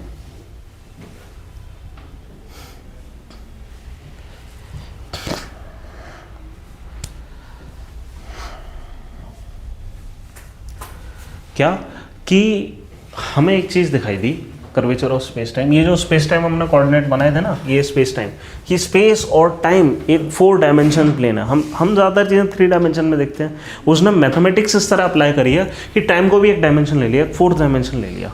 बस ये डायमेंशन हमें नहीं दिखती, हम वी आर 3 डायमेंशन बीइंग्स। ठीक है, हम खाली अगली डायमेंशन को होते हुए एक्सपीरियंस करते हैं, उसके इफेक्ट्स एक्सपीरियंस करते हैं, टाइम के इफेक्ट्स। बट टाइम में हम अगर स्पेस की तरह अगर हम डील कर पाते टाइम के साथ, तो हम क्या कर पाते हैं, हम टाइम में पीछे जा पाते हैं। But that is not true, है ना। हम टाइम के सिर्फ इफेक्ट्स को एक्सपीरियंस करते हैं, टाइम सिर्फ आगे चलता रहता है। ठीक है, बट उन्होंने अपनी इक्वेशन में स्पेस टाइम एक साथ वो करी। अब ये क्या कह रहे हैं, इनकी जो रिलेटिविटी की जनरल थ्योरी ऑफ रिलेटिविटी है, इससे क्या निकल कर आ रहा है कि जैसे सन है, ठीक है, सन क्या कर रहा है, किसी वजह से स्पेस और टाइम को स्क्वीज कर ले रहा है अपने पास। ठीक है, मतलब स्ट्रेचिंग और स्क्विशिंग ऑफ स्पेस टाइम हो रही है, किसी तरीके से इसको कुछ करके स्ट्रेच कर दे रहा है स्पेस और टाइम को। तो हो क्या रहा है कि मतलब यहाँ जो अर्थ है ना, अर्थ एक्चुअली स्ट्रेट लाइन में चल रही है, but for earth the space itself is curved, so it is moving in a straight line, but when we observe this effect from the reference frame of sun, we find that it is moving around the sun. आप समझ रहे हैं, अर्थ तो straight direction में चल रहा है। ठीक है, इस तरीके से सोचो कि हमारे पास एक बोल है, ठीक है, इस टाइप का, ठीक है, और ये इस तरीके से ये चल रहा है। ठीक है, ये जो मार्बल है जो इस डायरेक्शन में चल रहा है, इसके मतलब इसके रेफरेंस से हम देखें, वो तो सीधा ही चलने की कोशिश कर रहा है, स्पेस उसे सीधा नहीं चलने दे रहा। आप समझ रहे हैं, तो उसने जब एक्सिलरेशन के इफेक्ट ये लगाए, मतलब इस स्पेस टाइम पे, उसे समझ आया कि एक्चुअली स्पेस कर्व हो जा रहा है। ठीक है, जो चीज़ सीधी भी चलना चाह रही है वो सीधी चल नहीं पा रही, और इसलिए ये राउंड चल रही है। तो उसकी इक्वेशन से क्या निकल कर आ रहा है, उसकी इक्वेशन से किसी वजह से न्यूटन की ग्रेविटी निकल कर आ जा रही है। ठीक है, वो एक्सप्लेनेशन क्या दे रहा है कि वो तो ये दे रहा था कि भाई ये r² के इसमें ऐसा कुछ होता है। ठीक है, इसको वो r² वगैरह कुछ नहीं लेना पड़ा, वो तो कह रहा है भाई स्पेस टाइम कर्व हो रहा है मेरे रेफरेंस से। ठीक है, इसलिए वो ऐसे ही जाएगा। आप समझ रहे हैं, अपने आप ग्रेविटी निकल कर आ गई स्पेस कर्वेचर की मदद से। जैसे सर्कुलर मोशन में है ये, हाँ, एनर्जी भी लॉस्ट करेगा? नहीं, एनर्जी तब लॉस करेगा, ये तो लूज करेगा। क्यों? क्योंकि हम इसको बॉल में डाल रहे हैं। हाँ। है ना, क्योंकि यहाँ पे फ्रिक्शन है, साउंड है, ये जनरेट कर रहा है, धीरे धीरे एनर्जी लूज़ कर रहा है। जब हम स्पेस में होते हैं, स्पेस को एनर्जी बहुत ज़्यादा लूज़ नहीं करते। एटम हमारे साथ कितना ही नॉइज़ बना रहे हैं, अर्थ के पास बहुत ज़्यादा एनर्जी है, इतनी सारी एनर्जी के साथ वो यूँ मोमेंट, इतने सारे मोमेंटम के साथ यूँ स्ट्रेट जा रही है, ठीक है, बट स्ट्रेट जा नहीं पा रही, क्यों? क्योंकि कर्वेचर उसे राउंड घुमा रहा है। किस चीज़ का कर्वेचर? इसके अराउंड स्पेस कर्व्ड हो गया, हमें नहीं दिखाई दे रहा, डायमेंशंस कर्व्ड हो गए हैं। मतलब आप समझ रहे हैं, अभी हमने क्या देखा? अभी हमने ये देखा कि डायमेंशन स्क्वीज हुए हैं, है ना। ऐसा ही कुछ डायमेंशन के साथ हो रहा है मैसिव ऑब्जेक्ट के साथ, कि डायमेंशन कर्व हो रहे हैं। हमने कहा ना कि मास अगर कुछ स्पीड ऑफ लाइट से जाते हैं, मास इंक्रीज होता है, मास के साथ छेड़छाड़ होती है ना। मतलब ये जो जनरल थ्योरी ऑफ रिलेटिविटी है वो क्या कह रहा है कि अभी तक हमने ये देखा कि स्पीड का जो स्पीड है उसका कॉन्सिक्वेंस डायमेंशंस पे क्या पड़ता है और मास पे क्या पड़ता है। अभी ये कह रहे हैं कि मास का कॉन्सिक्वेंस डायमेंशंस पे क्या पड़ेगा। आप समझ रहे हैं? मतलब स्पेस की लेंथ इनफाइनाइट नहीं है। हाँ, स्पेस की जो लेंथ है वो इनफाइनाइट नहीं, वो इनफाइनाइट है, वो इनफाइनाइट है। वो उसके साथ उन्होंने कोई छेड़छाड़ नहीं करी। उन्होंने बस ये कहा अगर कोई मास है ना, तो वो किस तरीके से अपने स्पेस टाइम को कर्व कर देगा, बस इतना ही बोला है। वो अपने आसपास के स्पेस, हाँ ऐसा होगा, आसपास को और खींच लिया, और इससे जैसे दूर जाएंगे वैसे नॉर्मल होता चला जाएगा हिसाब किताब। और इसमें ऐसे हैं तो डिफरेंट प्लैनेट्स जो रिवॉल्व कर रहे हैं ऐसे हाँ। वो तो डिफरेंट लेवल पे करने के लिए डिफरेंट हाइट्स पे एग्जैक्टली ऐसा ही हो रहा है। मर्क्यूरी है वो तेज कर रहा है, वीनस है थोड़ा धीरे कर रहा है, ये थोड़ा और धीरे, यहाँ पे कहीं जुपिटर आएगा वो तो और धीरे, है ना। मतलब कि हमें एग्जैक्टली न्यूटन की इक्वेशन मिल रही है सर। और इस मासिव ऑब्जेक्ट्स के पास हो रहा है सब सिर्फ उन चीज़ के पास जो कि ग्रेविटी क्रिएट कर पा रहे हैं। मतलब क्या है, मैसिव ऑब्जेक्ट में मैसिव मत बोलो, अब मैसिव ऑब्जेक्ट वो हो गए जो कि ग्रेविटी क्रिएट कर पाते हैं। डेंस है काफी। क्यों हो रहा है पता नहीं, कुछ चीज़ें क्या है कि मास नहीं होता उनके पास, फिर भी इलेक्ट्रिक फील्ड जनरेट कर रहे हैं, कुछ और किस्म की फोर्स जनरेट कर रहे हैं। ये उन ऑब्जेक्ट्स की बात हो रही है जो कि ग्रेविटी जनरेट कर रहे हैं, उसी को ही हम कहते हैं कि ये मैसिव ऑब्जेक्ट है, इसके पास मास है। आप समझ रहे हैं? हम जो आसपास का हमारा जो अब न्यूटन की जो फिजिक्स थी ना, वो हमारे आसपास की चीज़ों से डील करती थी। अब ये आसपास की चीज़ क्यों रही है, उसके पीछे की कहानी क्या, उससे डील करने वाली फिजिक्स आ रही है अब। सेम लॉ इसमें मिलेगा ग्रेविटेशनल वेव्स। हाँ एग्जैक्टली सेम। ये है ना कि अगर ये किसी तरीके से यूँ खूब ज़्यादा हिलने लगा है, ये पूरा स्पेस टाइम का कर्वेचर हिलने लगेगा, उसकी वेव जाएगी। आप समझ रहे हैं? ग्रेविटेशनल वेव ऐसे आएंगी। उसने ये कहा कि अगर ये कर्वेचर है, ऐसा हो गया, ठीक है, ये एकदम इस तरीके से कि हमने स्ट्रेच कर दिया खूब सारा, एकदम बड़े सा कपड़ा स्ट्रेच कर दिया, चारों तरफ से बांध दिया गोले में, ठीक है, और बीच में एक मास छोड़ दिया, तो स्पेस टाइम यूँ कर्व हो जाएगा, ऐसा हो गया। अब अगर हमने बीच में यूँ हिलाना टैप करना शुरू कर दिया, तो एक वेव है जो जाएगी कपड़े के थ्रू। आइंस्टाइन ने इमेजिन करा कि अगर कभी ऐसा हुआ तो क्या वेव जाएगी? हाँ जाएगी। तो उसने प्रेडिक्ट करा, और बहुत ज़्यादा बड़ी कोई दो ऑब्जेक्ट यूँ स्पायरल करके यूँ कोलैप्स कर जाएँ तो एक वेव भी हमें मिलेगी। वो जाकर अब हमें मिली है, पर उसने ये सोचा नहीं था कभी कि इतना कॉमन होगा कि हमें बस हर दूसरे हफ्ते एक वेव मिल रही है ऐसी।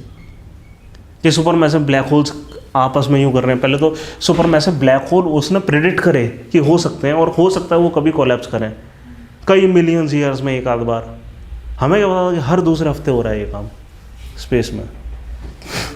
उसने, क्योंकि उस पॉइंट ऑफ टाइम पे हबल स्पेस टेलीस्कोप नहीं था ना, वो उस बंदे की इमेजिनेशन पावर थी। उसके पास अगर और मटेरियल होता ना इमेजिन करने को, और कुछ इमेजिन करता। उस टाइम पे तो बहुत कुछ कर देता। ठीक है, तो पहली चीज़ ये है कि स्पेस टाइम कर्व्ड है। ये लिख लिया हमने, क्या लिखा हमने? Curvature of space time. क्या कि the space time is like a fabric.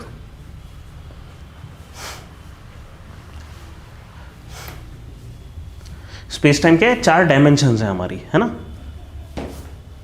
हम यहाँ पे जो कर्वेचर दे रहे हैं सिर्फ दो डायमेंशन का दे रहे हैं, लेंथ ब्रेथ, ठीक है। असलियत में 4 डायमेंशंस कर्व्ड है, ठीक है। हम ये भी कह सकते हैं कि ये लेंथ एंड टाइम की डायमेंशन है, लेंथ एंड जेड एक्सिस वाली डायमेंशन है ना। जो भी ये सब कुछ कर्व हो रहा है किसी वजह से हम इमेजिन नहीं कर सकते, क्योंकि पहली बात हम 3D हम 4D को 3D में देख पाते हैं, और उस 3D को बोर्ड पे 2D में रिप्रेजेंट कर रहे हैं। हम बिल्कुल इमेजिन नहीं कर सकते, बट ऐसा कुछ हो रहा है। भी रिवॉल्व कर रहा है हाँ Milky Way में, हाँ, तो मतलब वो एक कर्वेचर पे जा रहा है।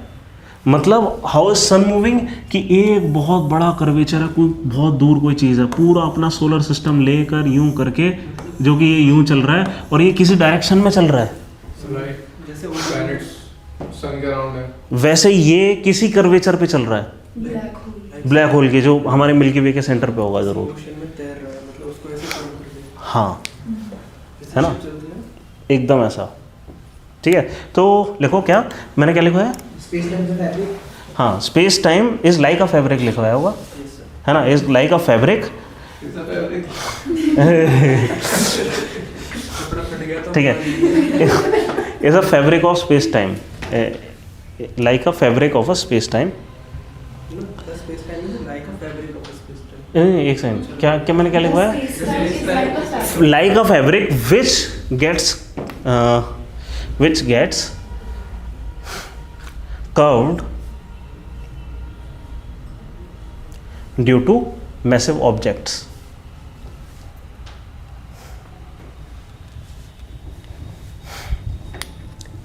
Attracting nearby objects.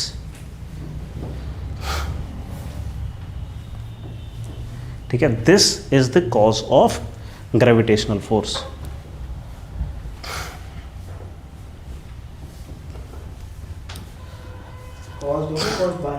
नहीं, cause of A gravitational force.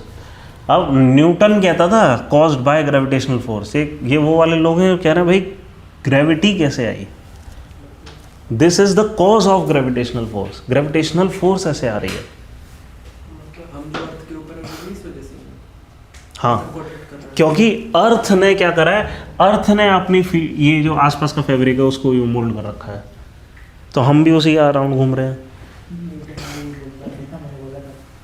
Newton ने क्या बोला? नहीं, अगर वो तो यही बोला, देखा मैंने बोला था। ठीक है, नेक्स्ट लिखो एनर्जी इक्विवेलेंस।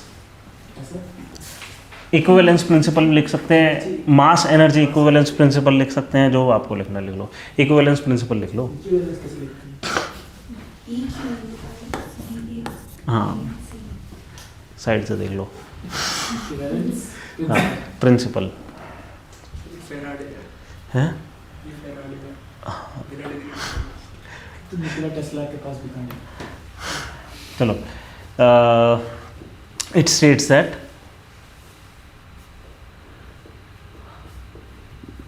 कि effects of gravity is indistinguishable from acceleration,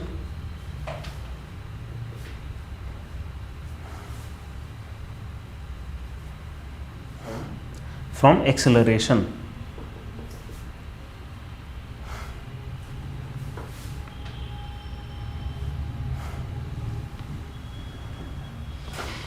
मतलब क्या है कि इस तरह सोचो कि कोई एक बंदा है स्पेसशिप में, ठीक है, और उसकी स्पेसशिप एक्सेलरेट कर रही है, तो वो पीछे की तरफ एक फोर्स महसूस करेगा, ठीक है। उसको बिल्कुल आइडिया नहीं है कि वो ग्रेविटी के इन्फ्लुएंस में एक्सेलरेट कर रहा है या जो रॉकेट है उसके इन्फ्लुएंस में कर रहा है, उसको नहीं पता। आप समझ रहे? तो मतलब इस तरह सोचो कि आइंस्टाइन ने इस तरीके से सोचा था कि एक बंदा है लिफ्ट में, और उस ज़माने में लिफ्ट थी, ठीक है। जब उसने ये सोचा कि एक बंदा है लिफ्ट में और लिफ्ट एकदम फ्री फॉल में ये कर रही है, ठीक है, उस केस में एक और चीज़, मतलब एक तरीके से सोचो कि एक चीज़ तो ये, ठीक है, दूसरी चीज़ ये, अगर हम फॉल कर रहे हैं तो क्या मून भी फॉल कर रहा है अर्थ पे, है ना? इस तरह भी आप सोच सकते हो। एनीवे, पॉइंट ये है कि जब ये बंदा गिर रहा है, नीचे गिर रहा है, क्या इसको ग्रेविटी महसूस हो रही है? कोई ग्रेविटी महसूस नहीं हो रही। मतलब, और मान लो नीचे कोई हमें जल्दी से कोई सरफेस नहीं मिल रही है, ठीक है, ये बंदा और वो बंदा जो स्पेस टाइम में है एक बराबर है, ठीक है। मतलब कि अगर हमारे पास खूब सारा यूँ गिरने के लिए जगह मिल जाए ना, आपने एस्ट्रोनॉट्स को देखा है, कभी कभी यूँ पेन रख कर भूल जाते हैं, देखिए ऐसी वीडियोस, स्पेस में यूँ पेन छोड़ देते हैं, क्यों? उन्हें आदत लग जाती है उस चीज़ की, ठीक है। ये बंदे के लिए अगर इसने यहाँ पे पेन छोड़ दिया ना, वो वहीं रहेगा, क्यों? वो भी उसी स्पीड से गिर रहा है, ये भी इसी स्पीड से गिर रहा है, लिफ्ट इसी स्पीड से गिर रही है, वेटलेसनेस है चारों तरफ, इस बंदे के मतलब इस बंदे के रेफरेंस में और स्पेस में कोई बंदा है, उन दोनों के बीच में कोई अंतर नहीं है। ठीक है, मतलब gravity and acceleration is the same thing. हमने दो तरीके से देखा, क्या कि हम जो यहाँ खड़े हैं और हम जो पीछे चिपके पड़े हैं अर्थ से, और रॉकेट में जो बंदा खड़ा है और वो पीछे जो चिपका पड़ा है क्योंकि वो एक्सेलरेट कर रहा है, उन दोनों को कोई अंतर नहीं महसूस हो रहा। अगर वो बंदा फ्री स्पेस में और हम फ्री स्पेस में ऐसे आ गए, हमें कोई डिफरेंस महसूस नहीं होगा। इक्विवेलेंस प्रिंसिपल ये कह रहा है क्या कि ग्रेविटी और एक्सेलरेशन में कोई अंतर नहीं है। लिफ्ट फ्री स्पेस क्रिएट कर रहा है हाँ, एक तरीके से। क्योंकि वो ग्रेविटी की से चल रहा है। मतलब क्या है, हाँ मतलब एक्सेलरेशन फील होता है। हाँ, इसका मतलब पता क्या है कि जब आप एक्सेलरेट कर रहे हो तो मतलब क्या है कि आप इसकी वेल में बस फॉल हो रहे हो। ये फ्री फॉल है कि आप स्ट्रेट डायरेक्शन में चल रहे हैं बस। मतलब अब वो जो कर्वेचर है वो आपको तेज कर दे रहा है बस। अगर कोई रॉकेट वापस अर्थ ले ले रहा है ग्रेविटी की स्पीड से, हाँ। उसके अंदर कोई बैठा है तो उसे ग्रेविटी फील होगी। क्या फिर से? कोई जैसे स्पेसशिप वापस अर्थ में आ रहा है हाँ लैंड होने के लिए, हाँ अगर वो सिर्फ ग्रेविटी की एक्सेलरेशन से चल रहा है, हाँ, उसके अंदर जो एस्ट्रोनॉट है उसको ग्रेविटी ग्रेविटी फील नहीं होगी, वो फ्री स्पेस में वो फ्री स्पेस है। ठीक है, फिर लिखो नेक्स्ट की इसी का सब point energy mass equivalence. Energy mass equivalence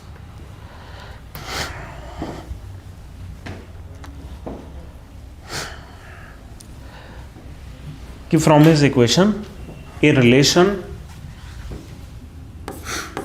delta E is equal to delta MC square pops out.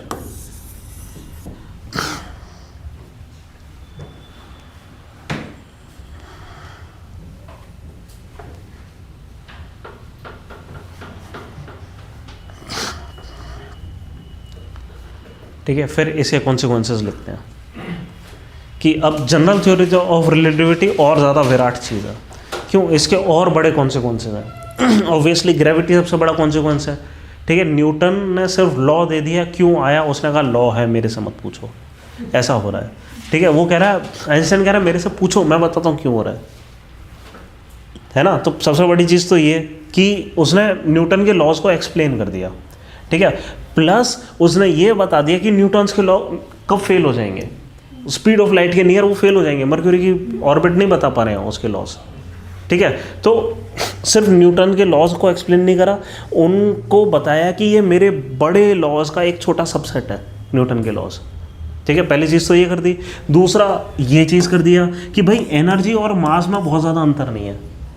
Energy मतलब मास क्या है, वो मास भी एक किसी किस्म का कंसनट्रेटेड एनर्जी है, ऐसा दिख रहा है हमें। बहुत स्लो स्पीड पे चल रहा है। नहीं, स्लो स्पीड नहीं, ऐसा सोचो कि मास एक एनर्जी की बैटरी है, ये तो कभी भी कन्वर्ट कर सकते हैं। उठाकर यूरेनियम को तोड़ के उसका थोड़ा सा मास लेके उसको खूब सारी एनर्जी बना सकते हैं, है ना। मतलब क्या है कि एक कॉन्सिक्वेंस है ना, न्यूक्लियर बॉम्ब यहाँ से निकल कर है, न्यूक्लियर एनर्जी यहाँ से निकल कर रही, सब कुछ तो यहाँ से निकल कर आ रहा है उस सेंस में। ब्रांच क्या थी फिजिक्स की? कोई ब्रांच नहीं थे, वो मैथमेटिशियन था। नहीं, कुछ नहीं, वो बंदा मैथमेटिशियन है। वो मैथमेटिक्स, वो कमरे में बैठ के कागज में मैथमेटिक्स कर रहा है, कह रहा है यार मेरे को ऐसा लग रहा है ऐसा होगा। कौन? आइंस्टाइन? हाँ, वो मैथ में फेल हुआ था स्कूल में से। नहीं ऐसा कुछ नहीं है, मैथ में अच्छा था वो। ऐसा नहीं कि बहुत ज़्यादा ब्रिलियंट था मैथ में, है ना, मतलब बस वो एक ऐसा मैथमेटिशियन था जो सही डायरेक्शन में सोच रहा था। ऐसे माइकल फैराडे थोड़ी ना होता है। हर कोई माइकल फैराडे थोड़ी होता है। ठीक है, चलो तो इसके कॉन्सिक्वेंसेस लिखो।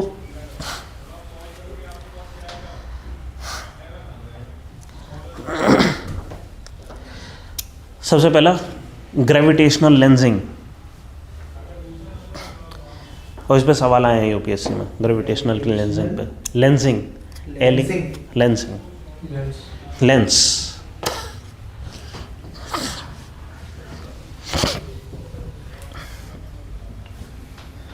स्पेस में बढ़ते बढ़ते स्पेस टाइम खराब होने लग गया यहाँ पे, टाइम स्लो चल रहा है। अच्छा एक बात बताओ, यहाँ सन से हमें लाइट आ रही है, मान लो इसके ठीक पीछे एक गैलेक्सी है और वो गैलेक्सी हमें इस तरीके से लाइट देगी। बट हमने कहा देखो न्यूटन के हिसाब से, क्योंकि न्यूटन तो सिंपली ये कह रहा है कि किसी चीज़ में मास है तो अट्रैक्ट करेगा, और हमें पता है लाइट क्या है, लाइट एक्चुअली एक वेव है, इलेक्ट्रिक वेव, मैग्नेटिक वेव, ये मास थोड़ी है। ठीक है, अगर इसमें मास नहीं है तो ये अट्रैक्ट नहीं होनी चाहिए सन की तरफ, ऐसे सीधे लाइट जानी चाहिए, कोई दिक्कत नहीं, बढ़िया। लेकिन अगर आइंस्टाइन ट्रू है तो ये कह रहा है स्पेस टाइम ही कर्व हो जा रहा है। अगर स्पेस टाइम कर्व हो गया तो उसके लिए स्ट्रेट लाइन ही कुछ और हो गई, है ना। तो होना क्या पड़ेगा कि यहाँ से आती हुई लाइट अपनी स्ट्रेट लाइन में चलेगी, बट उसके लिए स्ट्रेट लाइन एक्चुअली एक मतलब एक बेंड कर्वेचर है, इस टाइप का कुछ। तो मतलब हम अगर यहाँ खड़े हैं, ठीक सन के पीछे की गैलेक्सी हमें दिख जाएगी।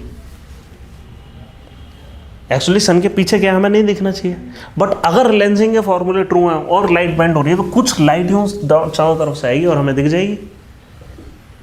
ठीक है, इसको कहते हैं gravitational lensing.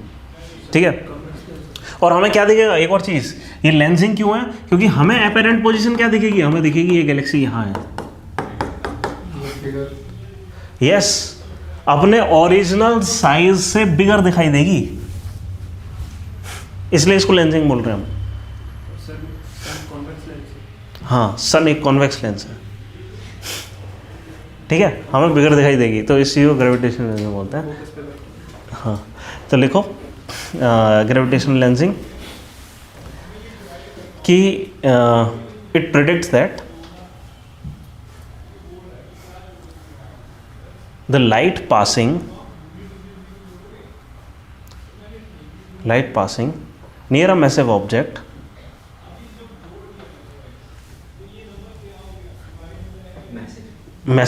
means having large amount of mass, है ना। massive object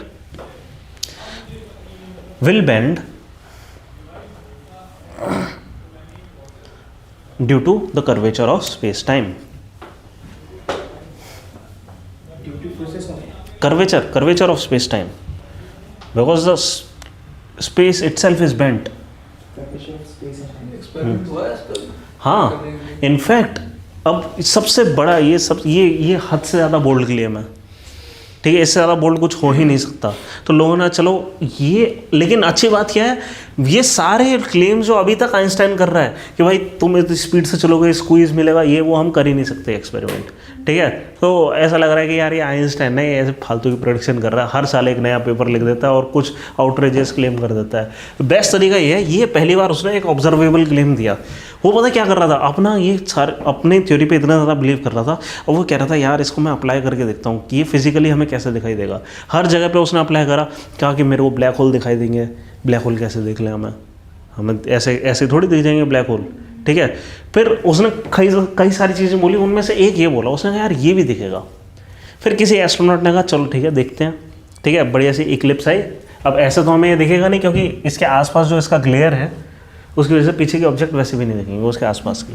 जब इक्लिप्स आई और उसके जो हमारे जो एस्ट्रोनॉट्स होते हैं ना, उन्होंने अगर हम यहाँ पर हैं, ठीक है, और उन्होंने क्या कर रखा है, हमारा पूरा नाइट स्काई को ना मैप कर रखा है। ठीक है, हमारे रिस्पेक्ट में सन कहीं पे भी हो सकता है। यार वो हमारे वो जो हॉरोस्कोप्स वगैरह होते हैं, ये वर्गो और ये जितने भी कॉन्स्टलेशंस हैं, वो क्या है, वो जो हम जो बोलते हैं ना, ये ग्रह हमारा इस जो भी है, मतलब ये जो ग्रह है इस घर में पहुंच गए और ये वाली चीज़ है ना, हाँ, कि इस राशि में जाएगा, उस राशि में जाएगा। वो क्या है, यहाँ पे एक कॉन्स्टलेशन है, यहाँ पे एक कॉन्स्टलेशन है, यहाँ पे एक कॉन्स्टलेशन है। ठीक है, ये हमारी राशियाँ हैं।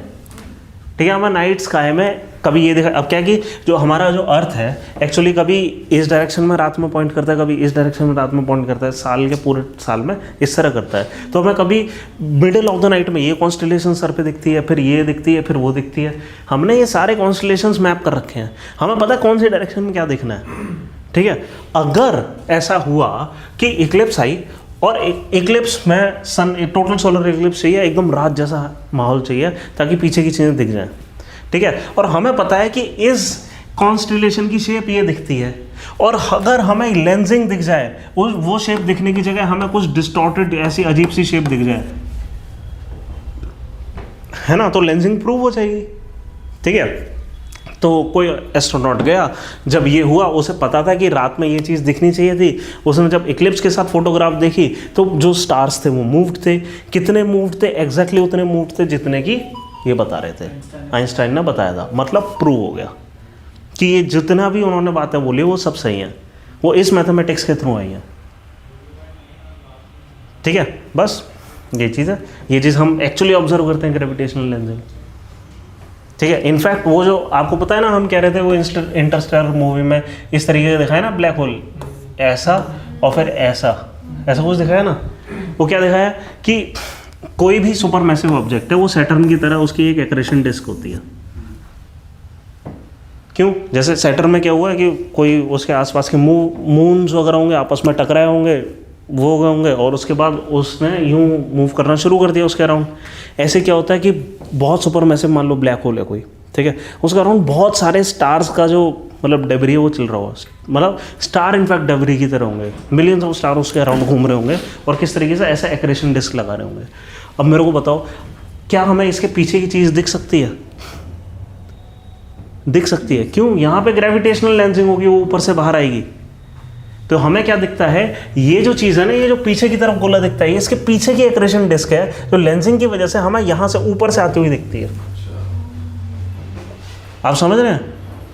वो जो इंटरस्टेलर मूवी में ब्लैक होल दिखाया ना, वो ये ऐसे दिखाया है कि ये जो पूरी एक्रेशन डिस्क है, या कोई स्टार यूं जा रहा है और यूं घूम रहा है, वो ऐसे कैसे घूम रहा है? ऐसे कोई चीज़ कैसे घूम सकती है? वो ऐसे घूम सकती है कि ये एक्चुअली घूम तो गोल ही रही है, बस हमें पीछे की तरफ दिखाई दे रही है। समझ रहे हैं? हाँ, स्पेस टाइम वॉर्प हो गया। तो उसने क्या करा, मतलब हम कह रहे हैं कि भाई उसने इंटरस्टेलर में जैसा ब्लैक होल दिखा था वैसे ही असलियत में दिखाई दिया। उसने क्या करा? उसने कौन सा दिमाग लगाया? इक्वेशन लगाई, फिट करा एनिमेशन में, एनिमेशन आ गई। ठीक है, क्या लगाया उसने? न्यूटन वो इसके आइंस्टाइन के फॉर्मूले लगाए, बस लेंसिंग के फॉर्मूले लग गए। ठीक है, नेक्स्ट अगला करो, अगला point, black holes.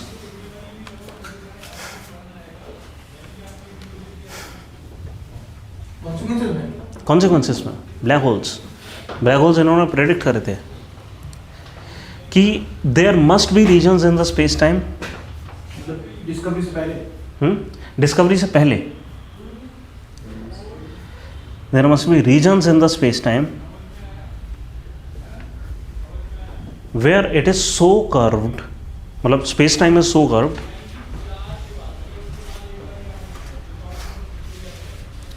that even light cannot escape.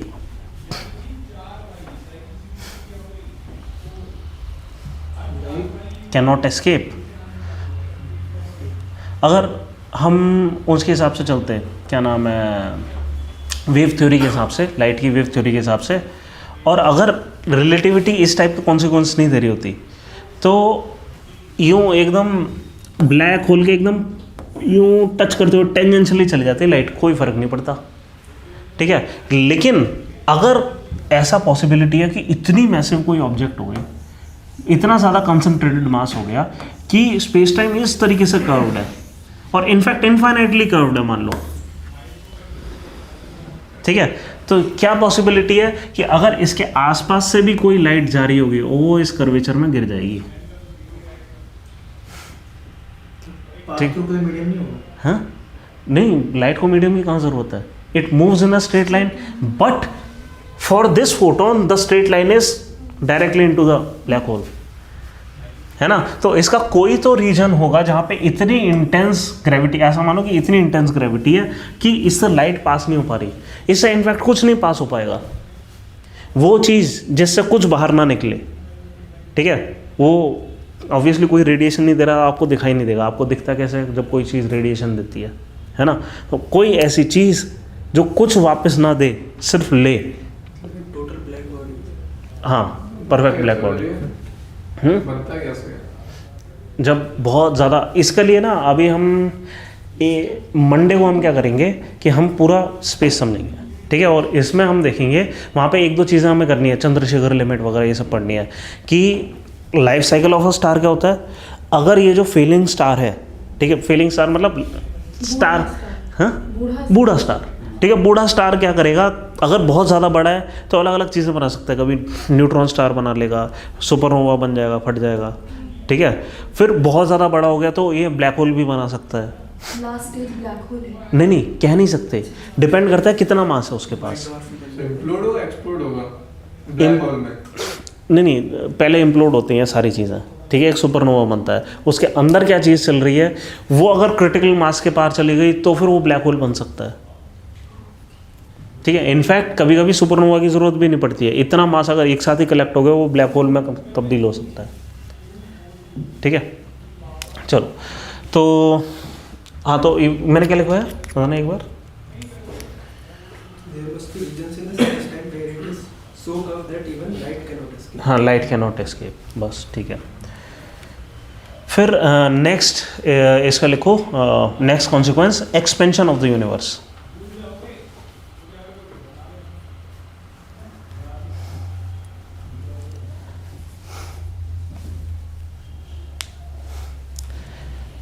His equations predicted that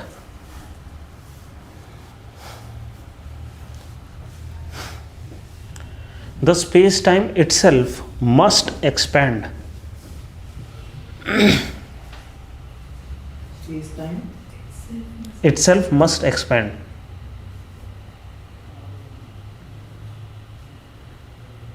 ठीक है। ये सारी चीज़ें हम एक्चुअली अब पता कर चुके हैं, है ना। इनफैक्ट ये तो सबसे पहले पता लग गया था, ठीक है। ये हो गया। फिर तो वो रेड शिफ्ट जो हमने देखी थी इसके बाद हुई थी शायद, हाँ galaxies की। हाँ, इन्होंने पहले प्रेडिक्ट करी, फिर लोगों ने कहा कि क्या एक्सपेंशन देखने का कोई तरीका है। फिर लोगों ने देखा यार जब ट्रेन आती है तो वहाँ पे हमें श्रिलनेस ज़्यादा दिखाई देती है, जाती है। डॉपलर इफेक्ट जो हम साउंड में देखते हैं, यार मैं साउंड में डॉपलर इफेक्ट नहीं करा। डॉपलर इफेक्ट साउंड वाले चैप्टर जल्दी से खोलो जहाँ पे आपने लिखा है, वहाँ पे एक डॉपलर इफेक्ट का सेंटेंस लिख लिया।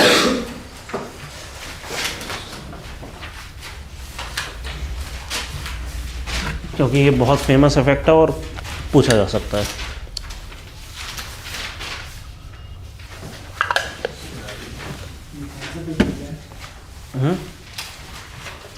सब पेज पीछे भी कर रहे हैं। अरे साउंड का भी निकाल। तुम कहाँ रहते हो? आज सर की स्पेस में पहुंचा। साउंड निकाल। साउंड वाले चैप्टर में हमें डॉपलर इफेक्ट लिखना है थोड़ा सा। हाँ, नहीं लिखवाया ना इसलिए तो। हाँ ऐसा बोलो। पहुँच गए? वहाँ पे डॉपलर इफेक्ट लिखो। डॉपलर इफेक्ट क्या है कि whenever the source of sound or its observer move closer, the frequency increases.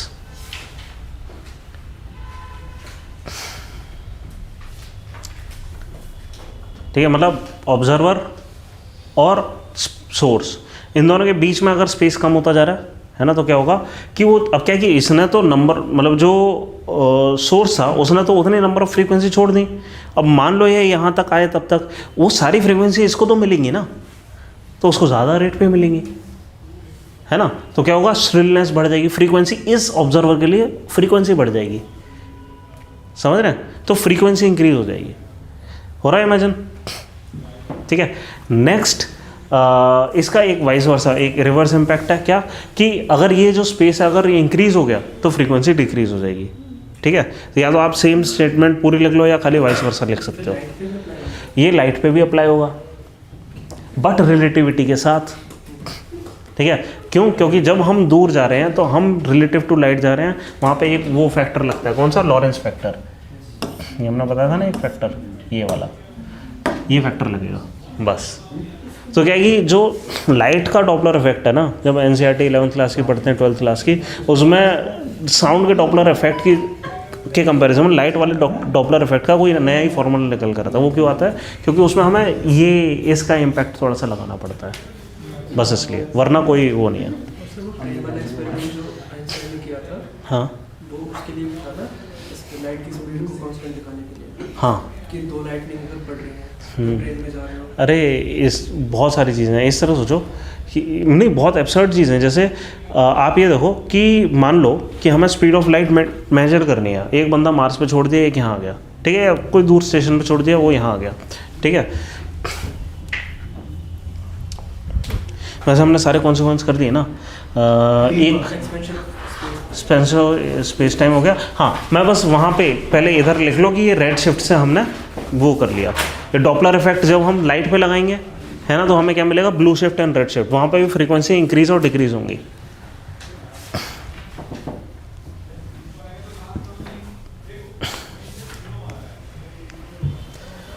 ठीक है। इफ वी मूव, यहाँ पे भी आप लिख सकते हैं, इफ वी मूव टुवर्ड्स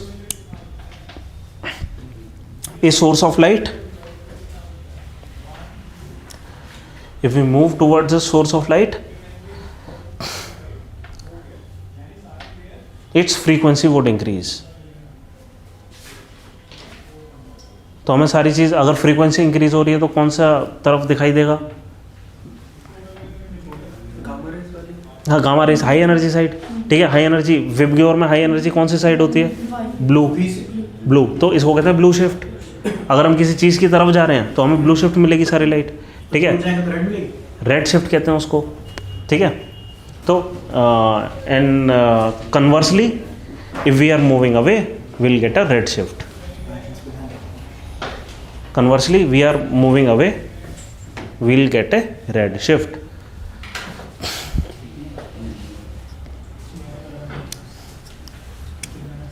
तो चारों तरफ से रेड शिफ्ट मिलती है। हमें ज़्यादातर चीज़ें रेड शिफ्ट में मिलती हैं, सब कुछ रेड शिफ्ट में मिलता है। बहुत रेयरली होता है कि ऐसा होता है ना कि मान लो गैलेक्सी यूँ मूव कर रही है, इसमें कुछ स्टार टकरा कर इधर उधर जा रहे हैं, तो इनमें से एक्सीडेंटली कुछ हमारी तरफ भी आ रहे होंगे। हाँ, नए फॉर्म भी होते रहते हैं कई चीज़ें। तो ऐसे क्या है कि मतलब ऐसा मानो कि 1 in 1000 ऐसा भी हो सकता है कि हमें कुछ ब्लू शिफ्टेड मिले, है ना। लेकिन सारी चीज़ें रेड शिफ्ट मिल रही है, सारी गैलेक्सीज रेड शिफ्टेड है ना। जैसे एंड्रोमेडा गैलेक्सी हल्की सी ब्लू शिफ्टेड होगी, क्यों? क्योंकि वो कई बिलियन साल बाद हमसे टकराने वाली है। एंड्रोमेडा गैलेक्सी मिल्की वे से टकराएगी, तो बहुत टाइम है उसके। अभी बहुत टाइम है, बट वो हमें ब्लू शिफ्टेड मिलेगी क्योंकि हमारी तरफ आ रही है। हमारे पास बहुत टाइम नहीं है। हम उनके पास जा रहे हैं। है नहीं? क्यों?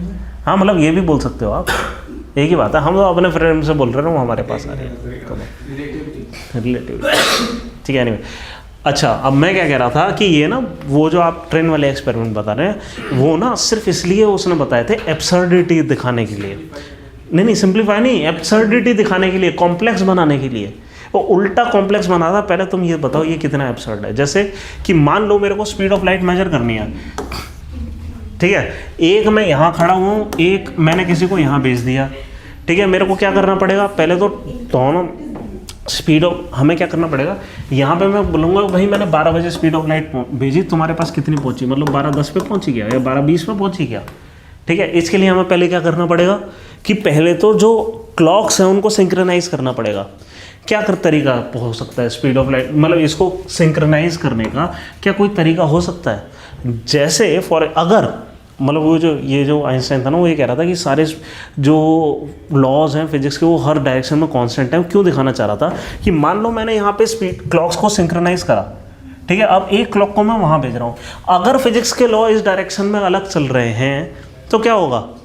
टाइम चेंज हो जाएगा। उसके लिए जो वो है, जो टाइम है वो अलग स्पीड में चल रहा होगा, ठीक है।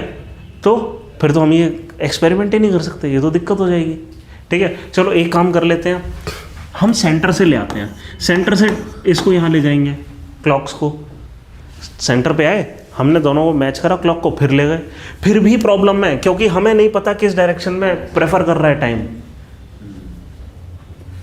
है ना। एब्सर्ड सिचुएशन है। मान लो कि किसी तरीके से ऐसा सोचो कि टाइम की एक प्रेफर्ड डायरेक्शन है, ठीक है, और जो स्पीड ऑफ लाइट है, और हमने मान लो ऐसा करा कि एक मिरर लगा दिया, ये चेक करने के लिए क्या ऐसा पॉसिबल है कि हम स्पीड ऑफ लाइट ऐसे मेजर कर रहे हैं, ये single distance speed of light की जगह डबल मेजर कर रहे हैं। अब तो ठीक है, अब तो कोई दिक्कत नहीं है। क्यों? हमारे पास जो टाइम, जो क्लॉक है वो छोड़ते समय भी यही है, पकड़ते समय भी यही है, कोई दिक्कत नहीं। अभी भी दिक्कत है। कैसे दिक्कत है? अगर स्पीड ऑफ लाइट की एक प्रेफर्ड डायरेक्शन है और मान लो 20 मिनट यहाँ जाने में लगता है और इंस्टेंटेनियसली यहाँ जाती है, ठीक है, तो क्या होगा? तो क्या होगा कि हमें दिखाई देगा ये 20 मिनट में आ गई, हमें ये नहीं पता लगेगा इस डायरेक्शन में किस स्पीड में गई, इस डायरेक्शन में कितनी स्पीड में आई। एकदम एब्सर्ड है, ठीक है। एक और चीज़, मान लो ऐसा हुआ कि इसको हमने कहा कि भाई हमारे पास 20 मिनट में आई, तुम्हारे पास कितनी देर में आई, ठीक है, और मान लो यहाँ पे डायलेशन ज़्यादा होता है ना, और वो कहेगा कि मेरे लिए तो 10 मिनट में ही आई, वो कहेगा 12:10 पे आई। क्यों कहेगा? क्योंकि इस डायरेक्शन में उसके पास एक डायलेशन है, उसको तो प्रेफर करने का कोई तरीका ही नहीं पता ना कि वहाँ पे क्या टाइम हो रहा है इस समय, यहाँ 12 ही बज रहे हैं। ये अभी भी बोलेगा ये 12 बजे आई है लाइट, वो 12:10 पर आई है, ठीक है, जबकि इसके पास आई 12:20 पे और इंस्टेंटेनियसली उधर गई। आप समझ रहे हैं? हमारे पास कोई तरीका ही नहीं है वेरीफाई करने का कि स्पीड किस डायरेक्शन में गई। वो जो ट्रेन वाले एक्सपेरिमेंट है ना, वो इसलिए कर रहा था, ये एब्सर्डिटी दिखाने के लिए कि अगर ऐसा हुआ कि फिजिक्स के लॉ इस डायरेक्शन में अलग हैं, इसमें अलग हैं, तो हम कुछ वेरीफाई नहीं कर सकते, ठीक है। तो उसने अभी भी हमें नहीं पता क्यों है कि वो ऐसा क्यों कह रहा है कि स्पीड ऑफ लाइट कांस्टेंट है हर डायरेक्शन में, ठीक है। उसने अजम्पशन लिया और फिर कुछ चीज़ें प्रूव कर दी, इसलिए हम मान रहे हैं शायद अजम्पशन ट्रू है, पर इसका कोई प्रूफ नहीं है, इसका कोई प्रूफ नहीं है। मतलब हम ये मानकर चल रहे हैं क्योंकि इसका कोई वायलेशन नहीं मिला आज तक, तो हो सकता है वो ट्रू हो। जैसे न्यूटन की थ्योरी का कभी कोई वायलेशन नहीं मिला था, हम मानते थे वो ट्रू है।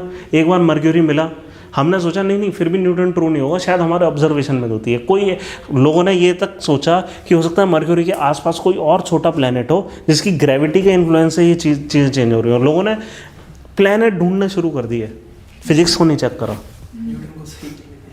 न्यूटन को सही करने के लिए। अब भी क्या है, हमारे पास कोई तरीका नहीं है ये वेरीफाई करने के लिए कि जो इसने आइंस्टाइन ने अजम्पशन लिए हैं इसमें कोई प्रॉब्लम है क्या।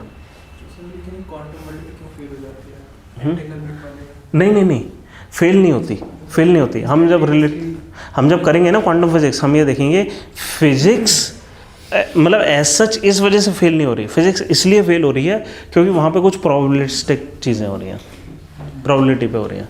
यहाँ फिर भी ये कह रहा है क्या कि इस डायरेक्शन में जाएगी, इसी डायरेक्शन में जाएगी, डिटर्मिनिस्टिक है। ये भी न्यूटन की तरह डिटर्मिनिस्टिक है, कह रहा है कि मेरे को 100% ऑफ टाइम ये चीज़ मिलेगी, ठीक है। क्वांटम फिजिक्स कहती है नहीं, 100% ऑफ द टाइम तो नहीं मिलेगी, ठीक है। वो कह रहा है कि आपको प्रोबेबिलिटी है, शायद आपको वहाँ मिल जाए, है ना। हाँ, अब ये हम करेंगे नेक्स्ट क्लास में, ठीक है, क्वांटम फिजिक्स करेंगे। सर सन से रिलेटेड क्वेश्चन। हाँ, अर्थ का वाटर सन से ओल्ड है, ये थ्योरी कितना सच है? क्या?